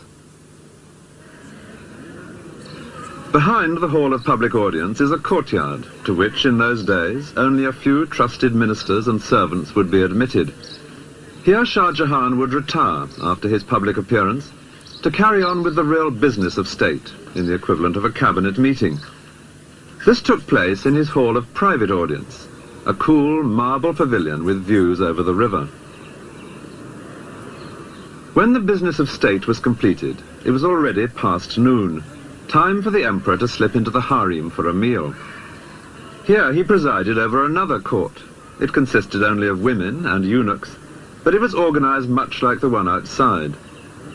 Out of sight, behind what a writer of the time called the screens of purity, there lived a thriving community, abounding in gossip and rumor, and alive with intense ambitions and jealousies, as everyone competed for the favor of a single and almost unlimited source of wealth, the emperor himself. The emperor lived in his harem in a state of pampered isolation. At meals, for example, he alone would eat, sitting cross-legged on rich carpets. All around, set on white calico cloths, would be dozens of gold and silver vessels, each filled with a separate delicacy. To either side of him, a beautiful girl would be kneeling. The emperor would point to a particular dish, a eunuch would hand it to the girl, and the girl would serve him. After lunch, a siesta, with or without a girl, followed by an afternoon visit to a mosque for more prayers. And then, any further discussion with his ministers that might be needed, before returning finally to the harem for supper, this time with musical entertainment provided by the women. By 10 o'clock, Shah Jahan was in bed. A woman, chosen for her soothing voice, would read to him. His favorite book was the diary of his ancestor, Babur, telling how he had captured India. In 4 generations, from nothing to all this, it was most satisfactory. Shah Jahan had seized the throne by force, but he was determined to hand it on peacefully to his favorite, Dara Shikoh, the elder of the 2 boys who had been held as hostages before his own accession.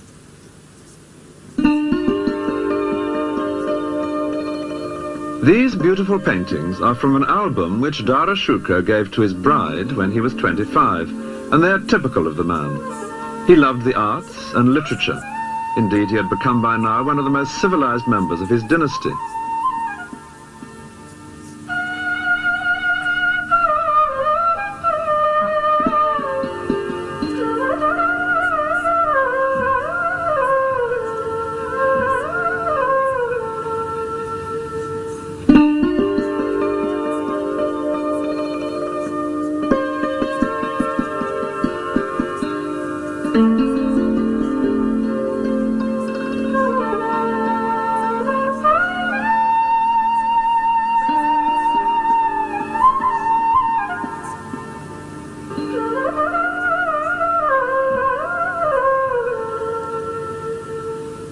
By contrast, Dara Shikoh's brother, and most likely rival for the throne, Aurangzeb, was being toughened rather than civilized by the passing years, being almost permanently away at war. Orcha was where Aurangzeb's military skills were first revealed. The Raja here was unruly, so Shah Jahan sent Aurangzeb, still only 16, to reassert imperial authority. He did so, and entertained his father in the Raja's own palace. Father and son now perpetrated an outrage which was a major change of policy. They demolished the local Hindu temples. The young Aurangzeb was beginning in the way he meant to continue. Soon he was adding spectacular further conquests. even the great southern city of Hyderabad would eventually fall to him. It was famous then, as it is now, for its jewels.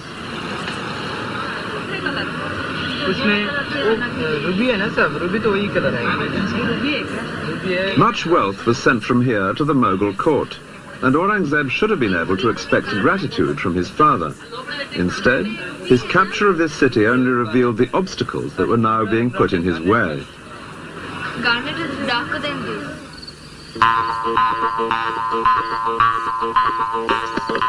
5 miles from the city is the fort of Golconda, the stronghold of the royal family of Hyderabad. It was here, to escape from Aurangzeb, that they now retreated. For if he had been able to capture them, then their kingdom, and not just their jewels, would have fallen to the Mughal Empire. The size of this place is astonishing. This courtyard is already halfway up inside the fort, but there's still all that rocky way to go before you reach the small palace at the top, where the royal family had taken refuge. Even from here it looks almost impossible to winkle them out. And yet it seems that Aurangzeb had a good chance of doing so. And it was that news, when it reached the ears of Dara Shikoh in the court at Delhi, which caused the trouble. He wasn't going to have his ambitious younger brother scoring a success on this scale. Admittedly, there were agents from here offering him bribes to intercede on Golconda's behalf, and he did take their money. But he could honestly claim that it didn't influence his decision. His interests and theirs already exactly coincided. So he persuaded his father, the emperor, to command Aurangzeb, who had in his sights a possible great victory for the Mughal Empire, to withdraw his forces. It was exactly the sort of frustration to fuel Aurangzeb's leaping ambition. The crisis came when Shah Jahan fell ill in the following year, 1657, and temporarily handed over the business of government to Dara Shikoh. But Aurangzeb and another younger brother doubted whether the arrangement would be temporary. They decided to move. Dara Shikoh was at the center of the empire in Delhi. The younger brother, Murad Baksh, was campaigning in the southwest. He now proclaimed himself emperor and set off north with his army. Aurangzeb, further south, was more canny. No mention of being emperor. He merely said he would help his brother to free his father from the treacherous Dara Shikoh.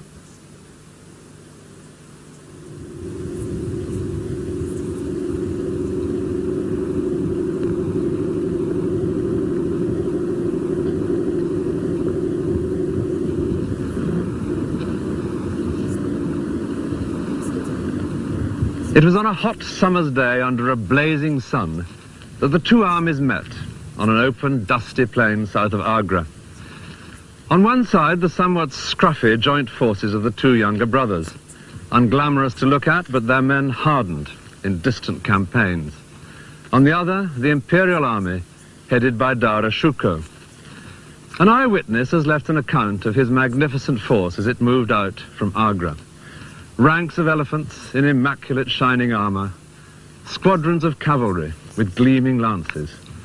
But the same account goes on to say that most of those soldiers were not very fierce, being barbers, blacksmiths, butchers, carpenters, tailors and such like. A peacetime army under a peacetime general. The midday sun was so hot that men's skin was blistered by their armor. In spite of the barbers and the tailors, it was quite a close-fought battle, but in the end it was Dara Shikoh who turned and fled back to Agra. He stopped just long enough to collect his family and a few favorite slave girls and set off with them on fresh elephants to Delhi.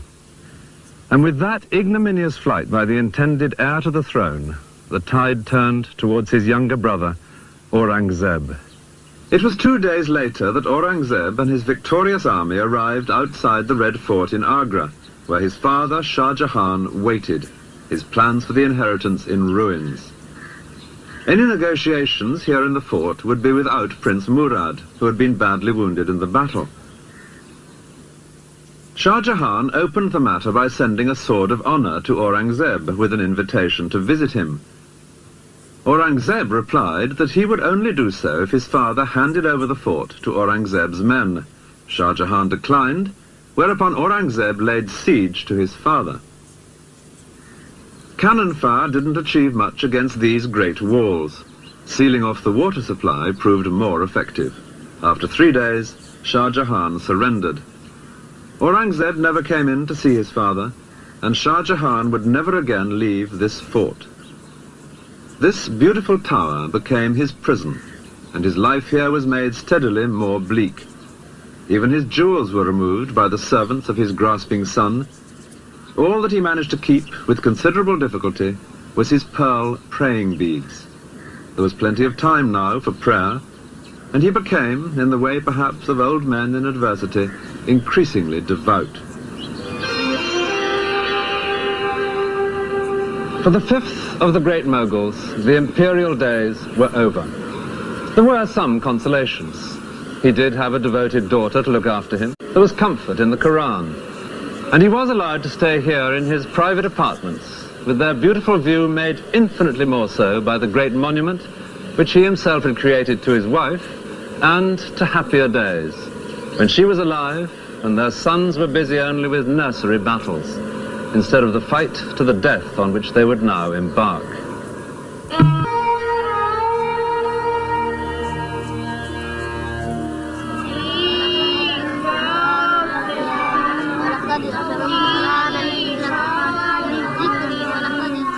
Learning the words of the Holy Book by heart. In many societies, the basis of religious education.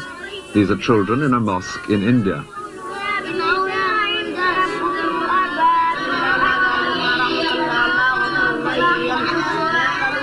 This kind of learning is seen as instilling two virtues, knowledge of the Quran and a sense of discipline.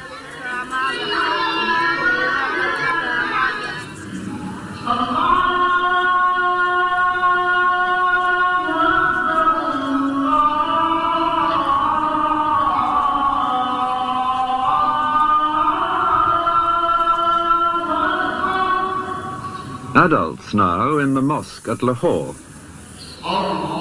The sense of discipline in a shared belief and cause strikes anyone who attends the Friday service in a mosque. It was a mood which would be put to political use by the last of the great Mughals, Aurangzeb. Aurangzeb was unusual among the great Mughals in being painted kneeling at his prayers. His ancestors had preferred not to draw attention to any being superior to themselves, but he saw himself as a humble warrior in the service of Islam. The word means submission to the will of God. When Aurangzeb was a young man, many Muslims in India felt a sense of grievance against his family. The Mughal Empire had been stabilized largely by involving the Hindus. Under Aurangzeb, the frontiers would be vastly extended, and he himself would spend much of his life fighting in the south. But his most passionate aim was to turn India into a more orthodox Islamic state. Violence between the two great communities of India, Hindus and Muslims, is nothing new. The tragic events of 1947, when India and Pakistan became independent countries, were merely the most extreme example. The question of how far the ruling Muslim minority should tolerate the pagan practices of the Hindus was an important one in Aurangzeb's youth, when he was just one of several rival princes. The natural heir to the throne, Dara Shikoh, profoundly disagreed with his younger brother Aurangzeb. He believed in encouraging all religions equally, which Aurangzeb considered heresy.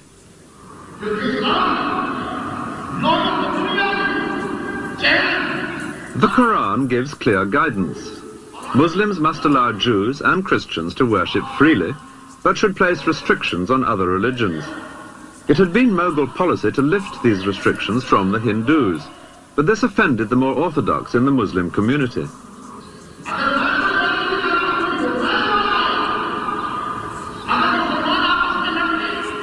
It was this indignation, felt by many of the Muslims, which Aurangzeb would use in his struggle for the throne.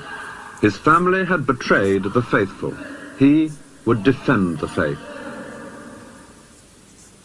There were three people with cause for complaint when Aurangzeb declared himself emperor in 1658. One was his father, Shah Jahan, the rightful emperor, whom Aurangzeb had captured and imprisoned.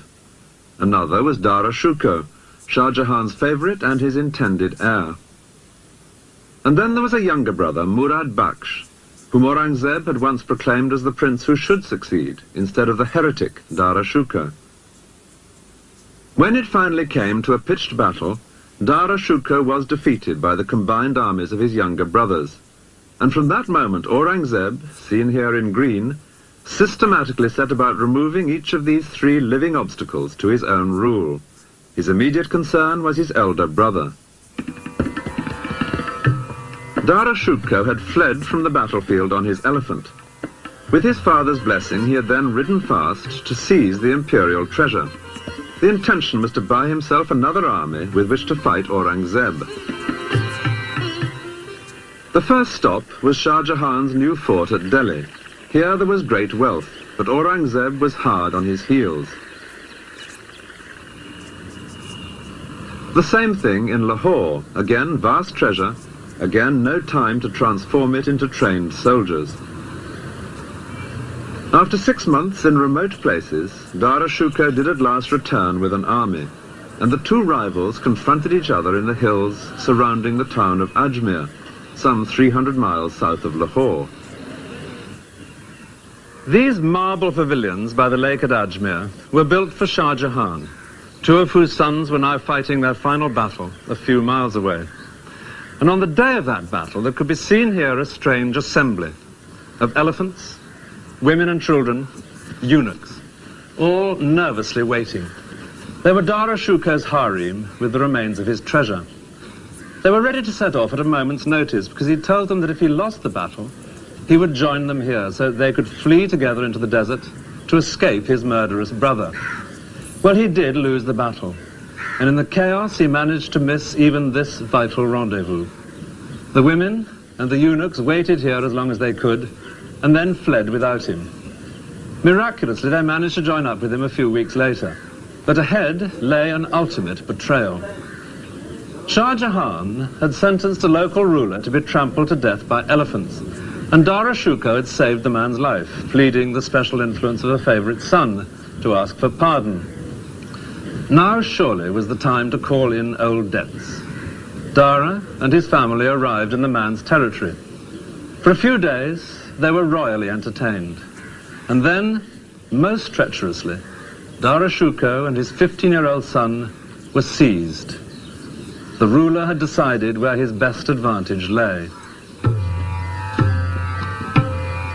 An elephant set off north with a closed howdah, bearing Dara Shukar and his young son as prisoners. Their destination, Delhi and Aurangzeb. Today's old town in Delhi was then new. It had been recently built, close to the Red Fort by Shah Jahan. It was here that Aurangzeb now organized a charade to humiliate his elder brother. It very nearly misfired. At this sort of height above the street, Dara Shukar and his young son were paraded through Old Delhi. They were dressed in rags, smeared with dirt, and seated on a skinny female elephant. The people of Delhi were supposed to jeer, but they didn't. Dara Shukar had been a generous and popular prince. There was resentment at his humiliation, and that gave added urgency to the next stage of Aurangzeb's plan.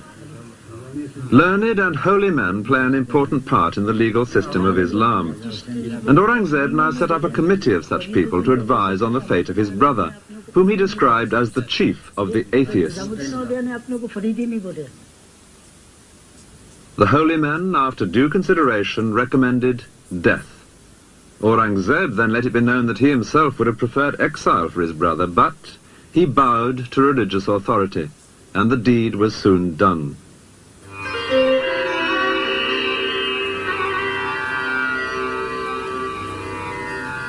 Next in line was the younger brother, Murad Bakhsh, who had once been Aurangzeb's ally, but now found himself his prisoner.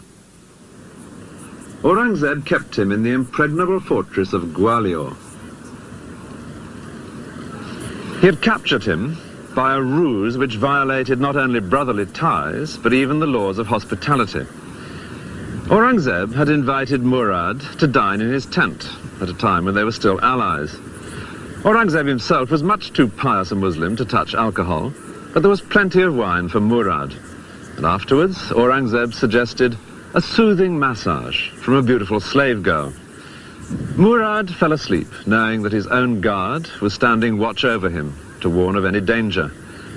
But the guard was cleverly distracted for a moment and was silently strangled. Murad awoke to find himself a prisoner. That same night, 4 elephants set off from Aurangzeb's camp in 4 different directions. Each carried a closed howdah, making it hard for any rescue party to decide which to pursue.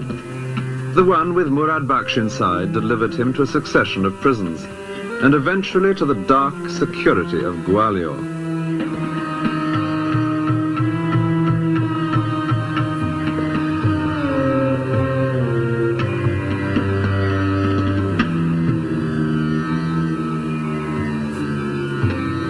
It was not enough for Aurangzeb to keep Murad prisoner, however secure he might be deep in the dungeons at Gwalior. He wanted him dead, and he achieved that by a piece of hypocrisy that was typical of the man. Murad had once had a man murdered, and that gave Aurangzeb his chance. Under Muslim law, only the relatives of the murdered man can demand justice. Aurangzeb now sought out those relatives. The eldest son refused to take action, but the second son was persuaded to bring a case, and the judge found Murad guilty. The second son could still have accepted money for his father's life, but with due prompting, he refused any payment, which left only death as the penalty. Aurangzeb, apparently with the deepest regret, said that the law was the law, and the guilty man must die even if he did happen to be the emperor's brother. But to emphasize his own personal distaste for vindictiveness, he rewarded not the second son, but the eldest one, for refusing to indulge in vendetta.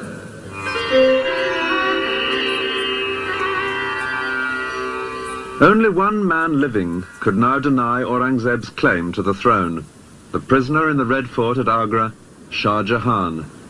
Even Aurangzeb couldn't kill his father. He left that to time. And after 8 years, the old man died. A boat brought him to his final reunion. For 8 years, he had gazed from his marble cell at his most astonishing creation, and never once been allowed to visit his wife's tomb. Now his body was brought the mile or so down the river from the fort to the Taj, to lie once again beside Mumtaz Mahal, beneath the very center of that superb dome.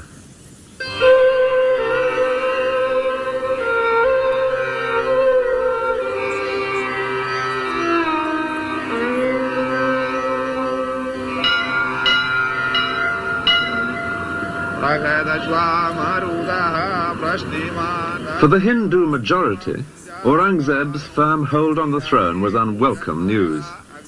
The Quran says that unbelievers must pay a special tax. Aurangzeb's great-grandfather, Akbar, had freed them from this, in the tolerant mood of which Aurangzeb so strongly disapproved. Aurangzeb, having less interest in communal harmony, now reintroduced the much-hated tax.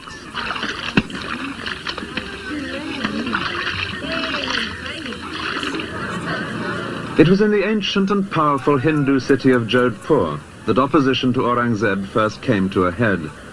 Above the marketplace, there towers one of the most spectacular forts of Rajasthan. The family holding this fort had been closely allied with the Mughals ever since the time of Akbar. Now they became restless, and Aurangzeb sent his favorite son, also called Akbar, with a large army to bring this place under control. But the Jodhpur royal family made most tempting proposals to the young prince. His bigoted father, they said, was tearing the empire apart. What India needed was a broad-minded Mughal emperor, like the great Akbar, whose name the prince shared. If their Rajput army, they suggested, were combined with his Mughal army, they could together overthrow his father and place a new Akbar on the throne. The Rajputs were famous fighters. The plot seemed a good one. The prince agreed to join them. For Aurangzeb, it was a most dangerous moment. He happened to be not far away, but he was directing a much smaller force from his red imperial tent. Only the emperor used a red tent, and in effect it's a version in canvas and embroidery of the white marble columns and arches among which he would hold private audience when at home in a palace. This is in the museum in Jodhpur Fort, and is the only one of its kind to have survived. But as Aurangzeb sat in his tent, he was aware that this time he would only be saved by his own genius for deception. He set to work. He knew that his son would not march into battle except on a day approved by his astrologers. Well, naturally, Aurangzeb had spies in his son's camp, and they now bribed the astrologers to look into their charts and to find there that, to be absolutely certain of good luck, a little delay was advisable. That delay gave Aurangzeb time to bring up more troops. Even so, he couldn't match the combined force of his son's army and the Rajputs, but he had another age-old trick up his sleeve. As the opposing armies moved closer, with battle almost certain on the next day, Aurangzeb wrote a letter to his son, congratulating him on the brilliant way in which he had brought such a large Rajput army into the trap which they had together prepared for them. The letter was smuggled into his son's camp, and it was arranged for it to fall into Rajput hands. Overnight, the Rajput army vanished, and when that was discovered, young Akbar fled as well.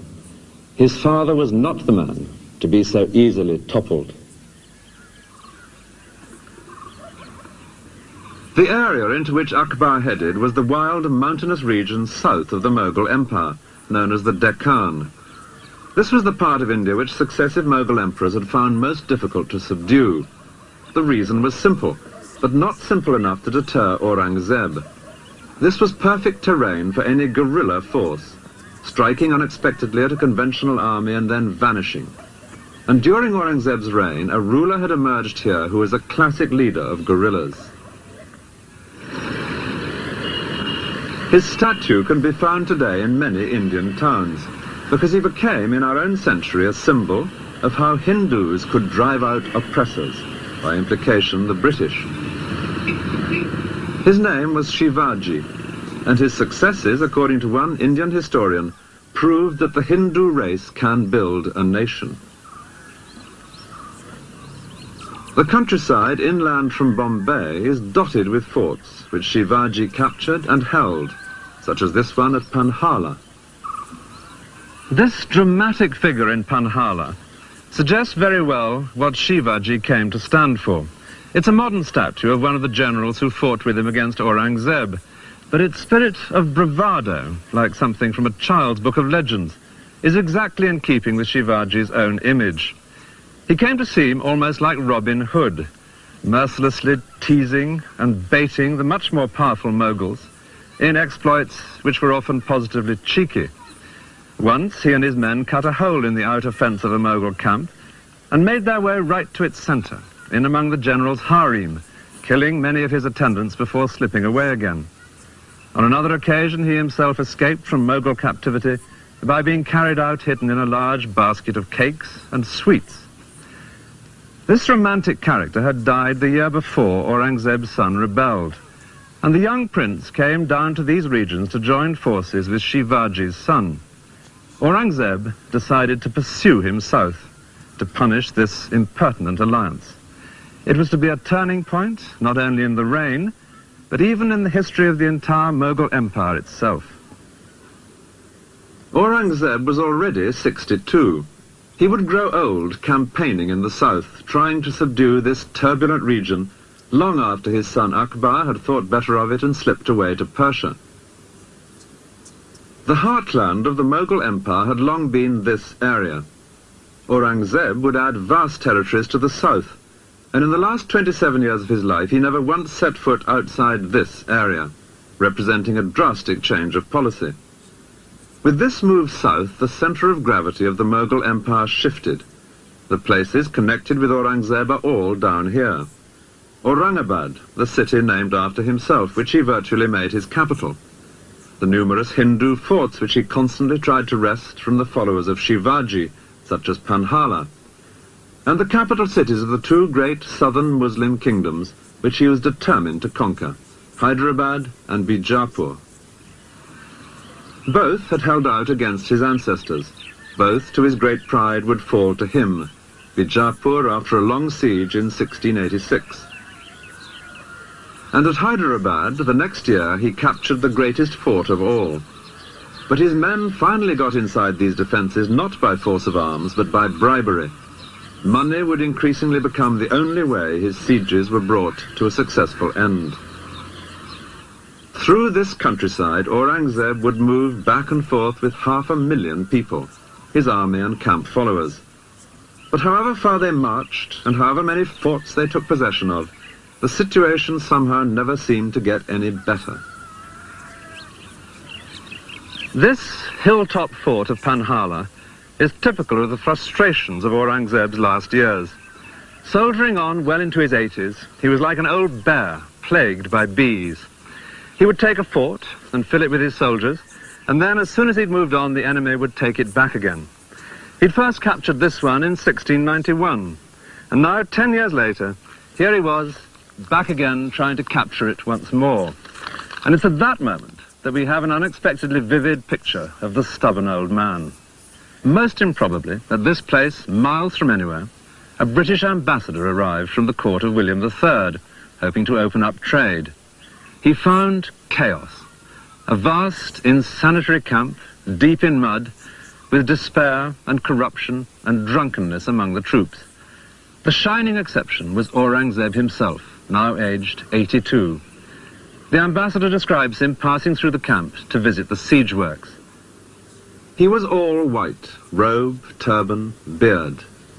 He was carried through the crowd on an open litter, but he never once looked up from the book he was reading, undoubtedly the Quran. As another European visitor wrote, he had by now a craze for being held a saint.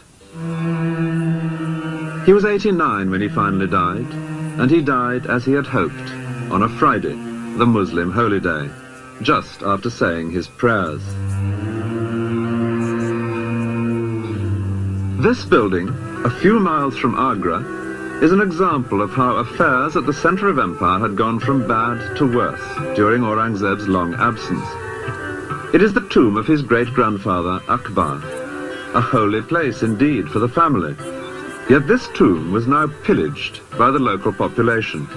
Its gold and silver plate was removed, and its rich carpets.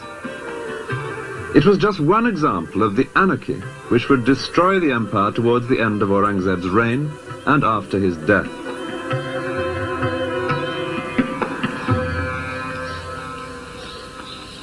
Aurangzeb's own grave could hardly provide a greater contrast. It's in the south, 15 miles from Aurangabad at Kuldabad.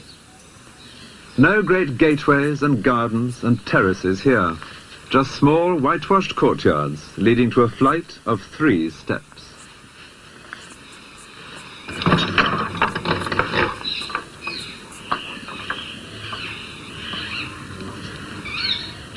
This is all that Aurangzeb's tomb consists of. A space the size of a small room and a bare patch of earth open to the sky. Exactly in keeping with what the Quran specifies and with his own image that he had always liked to project, that of a simple Muslim, just one of life's pilgrims. But in another way, this cramped space symbolizes the poverty of mind he had brought to the more generous tradition of his ancestors. With their flamboyant ability to enlist everyone's talents, Hindus and Muslims alike, in their cause, an idea which had once amply justified that resounding phrase, the Great Mughals. This grave fulfills a very precise religious requirement, but it was very different from what India had come to expect of her emperors. The 6th Great Mughal was dead, and the empire dead with him.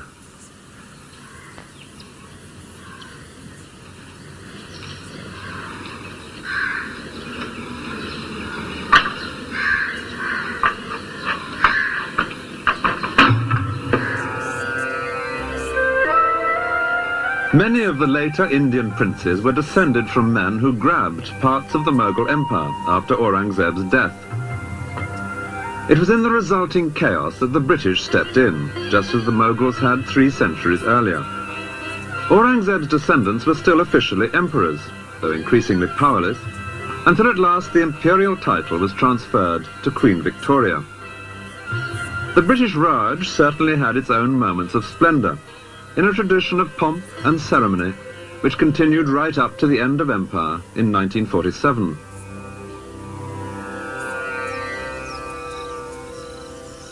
But it would be hard to maintain that any rulers of India, before or since, have ever shown quite the flair and the style of the great Mughals.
The Hindu religion developed much earlier than Islam, and this sort of thing was exactly what the Quran, like the Old Testament, most strongly disapproved of: idols.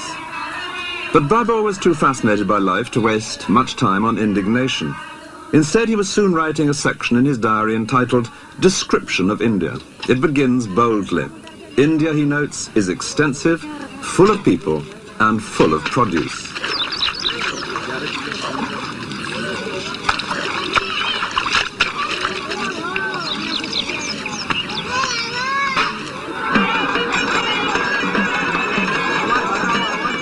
It was the profusion and colour of life in India that most amazed Babur, as indeed it does any visitor today. And he was astonished by the number of craftsmen, though he does complain that it was impossible to get a decent pair of trousers made.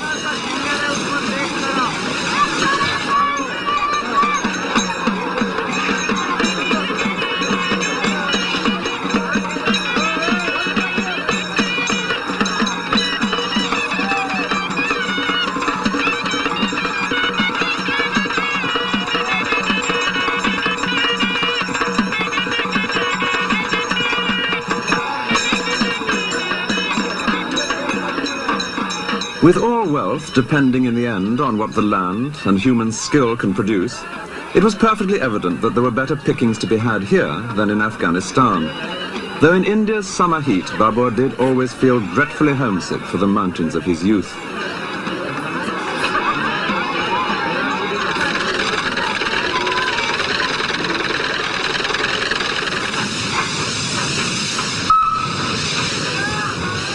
The Hindu city of Gwalior, 80 miles south of Agra, was a place where Babur noted down his impressions in great detail.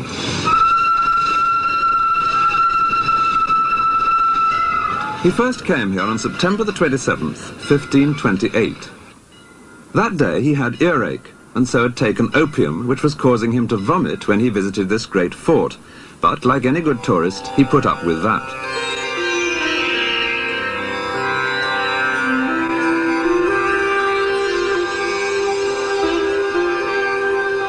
The palace had been completed only 20 years earlier, and it greatly impressed Babur.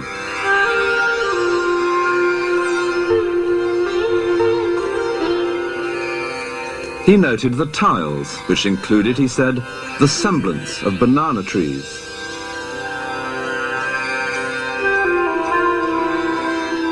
What struck him most was the work of the masons. These were, he wrote, wonderful buildings, entirely of hewn stone. Indian masons have always treated blocks of sandstone as freely as carpenters in other countries shape and carve planks of oak.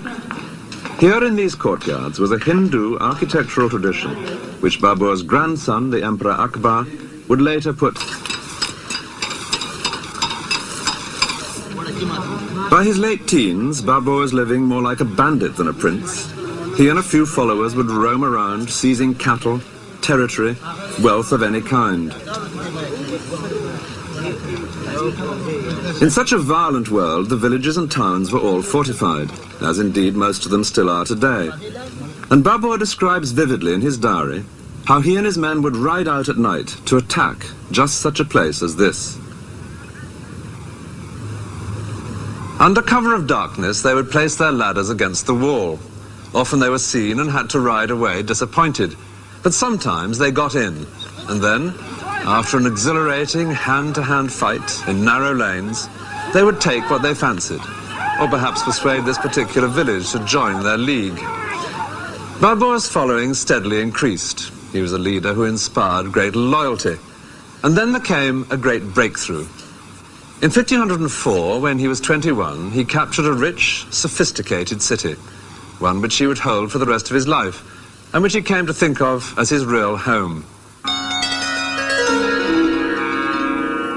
It was Kabul, now the capital of Afghanistan. Set among mountains to the west of the Khyber Pass, here was an ancient city in which Babur and his followers could settle down to a more civilized existence. The main cultural influence on this part of the world came from Persia. Babur, himself a keen poet and gardener, was able now to indulge in traditional Persian pleasures, of a kind which he and his family would later introduce to India.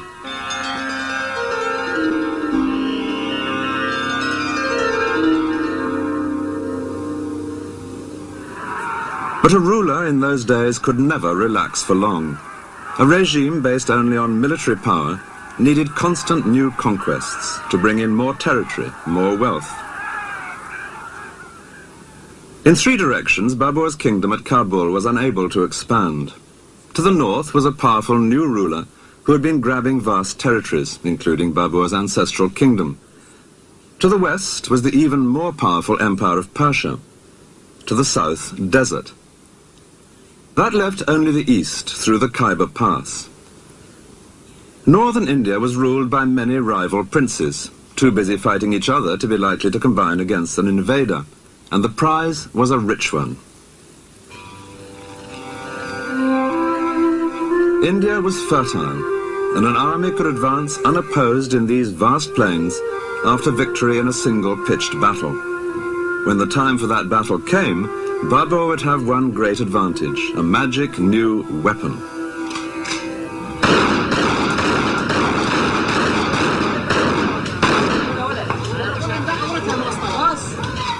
In Dara, just through the Khyber Pass, firearms are the stock in trade. Everyone here is busy making them.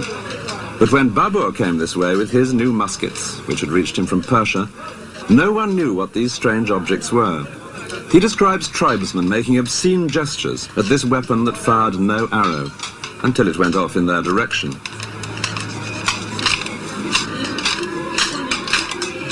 Nearly 500 years later, the magic of the musket may have been explained away, but it remains as important as ever to get hold of a good weapon, and people here will drill whatever barrel you require.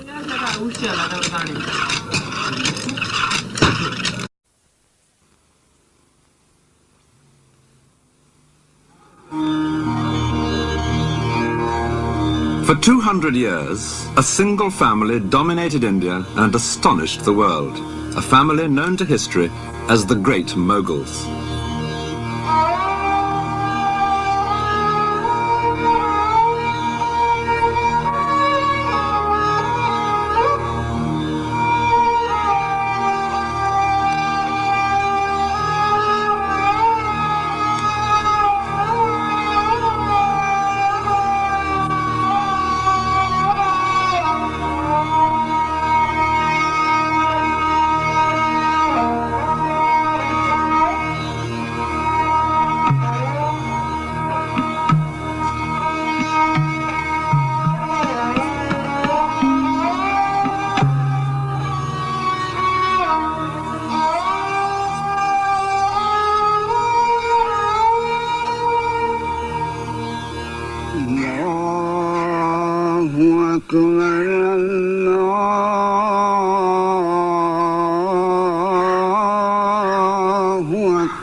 The Khyber Pass, famous not only for its wild, romantic scenery, but also because this is the gateway from rugged Afghanistan to the riches of India.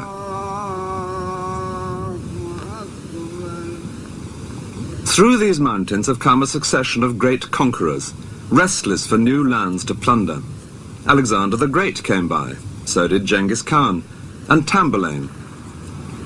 And if today the armed men are more local, in recent years most often the Mujahideen from Afghanistan, this remains a dangerous and exciting place, with the promise, once over the top, of India.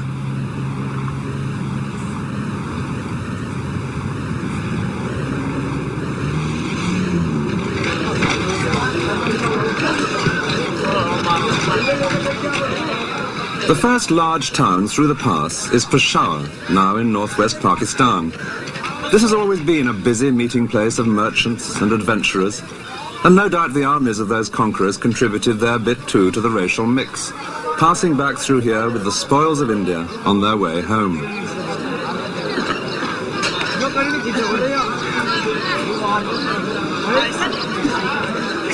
But one conqueror who came through here in the 16th century intended to stay in India. He was a buccaneer with royal blood in his veins. His name was Babur. Babur had a direct link with those earlier conquerors, being descended on one side from the leader of the Mongols, Genghis Khan, and on the other from that equally ferocious predator, Tamburlaine. But his own descendants would rule with even greater splendor. Their court in India became famous throughout the world for its lavish display, astounding the European visitors who witnessed this scene, and who would call these emperors the Great Mughals, meaning the Great Mongols. Their exquisite paintings and buildings, together with often grisly deeds of treachery, would add up to an irresistibly exotic Oriental melodrama. The family liked to imply that they ruled almost the whole world, enabling the lion to lie down with the lamb. But the early days of Babur himself had been very much humbler. His father had ruled a small kingdom to the north of Afghanistan, but he died when Babur was only 11, and his inheritance was grabbed by a stronger neighbor.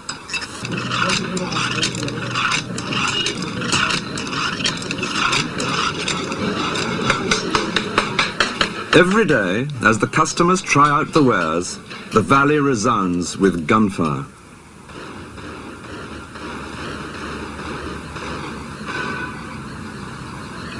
In addition to his muskets, Babur had some very elementary artillery.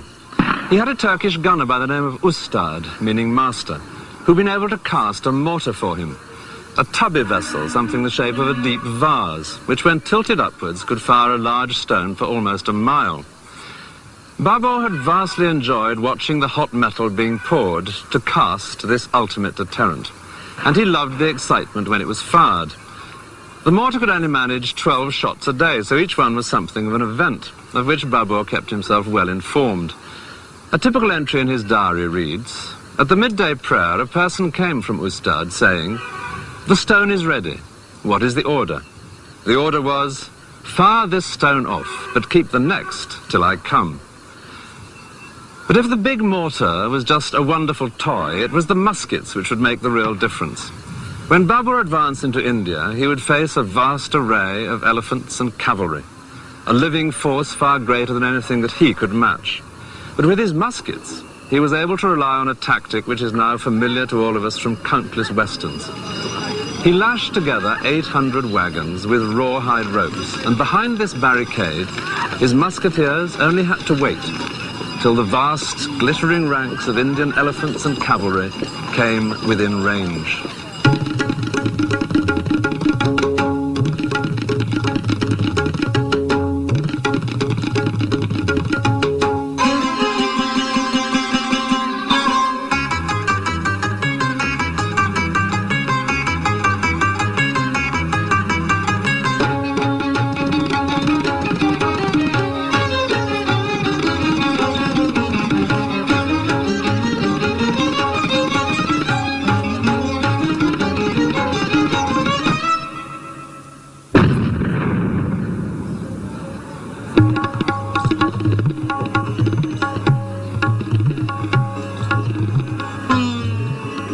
After his victory, Babur moved unopposed to the heart of northern India, through Delhi and on to the city which more than any other is now associated with the great Mughals. All the famous buildings here in Agra were created for Babur's descendants and their families. The Taj Mahal is but one of many.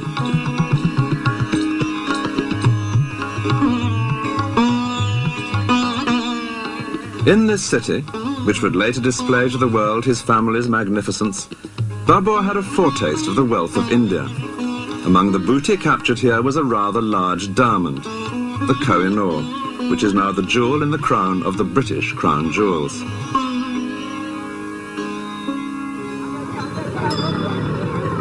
Babur was a keen observer of the world about him, and soon he was finding much to marvel at in this land which he had so rapidly conquered.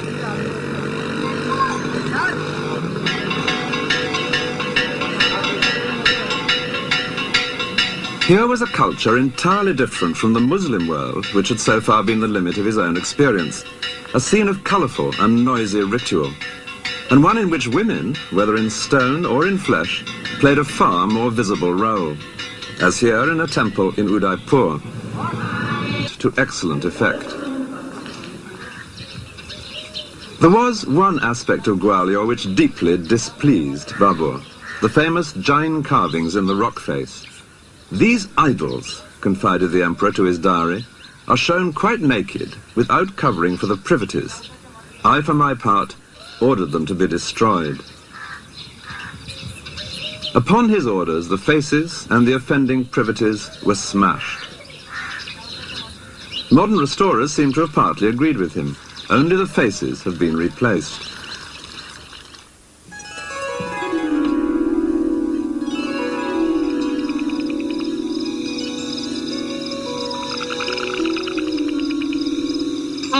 The illustrations, done later for his diary, reflect Babur's fascination with the wildlife of India, though the artists don't always seem to have studied nature as closely as he might have wished. One frequent complaint in his text is the lack, in India, of good, cool streams. All the Mughal emperors loved water, and where they didn't find it in nature, they set about providing it in gardens.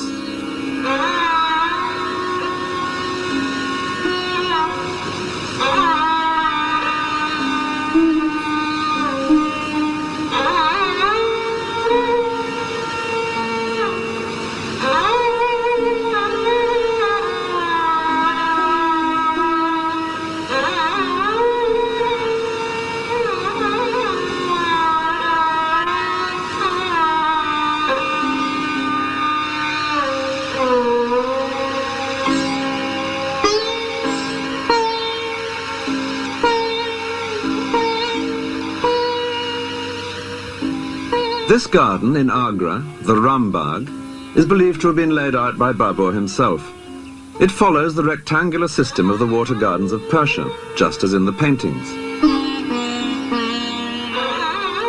Water flows through the channels laid for it and tumbles and trickles into pools, as the engineer carries out the plans approved by Babur himself. He had made several such gardens in Kabul, and the ones he created here in India no doubt helped to remind him of home. Babur would come to his gardens for a task which he very much enjoyed, that of writing up his diary from the notes he had taken all his life.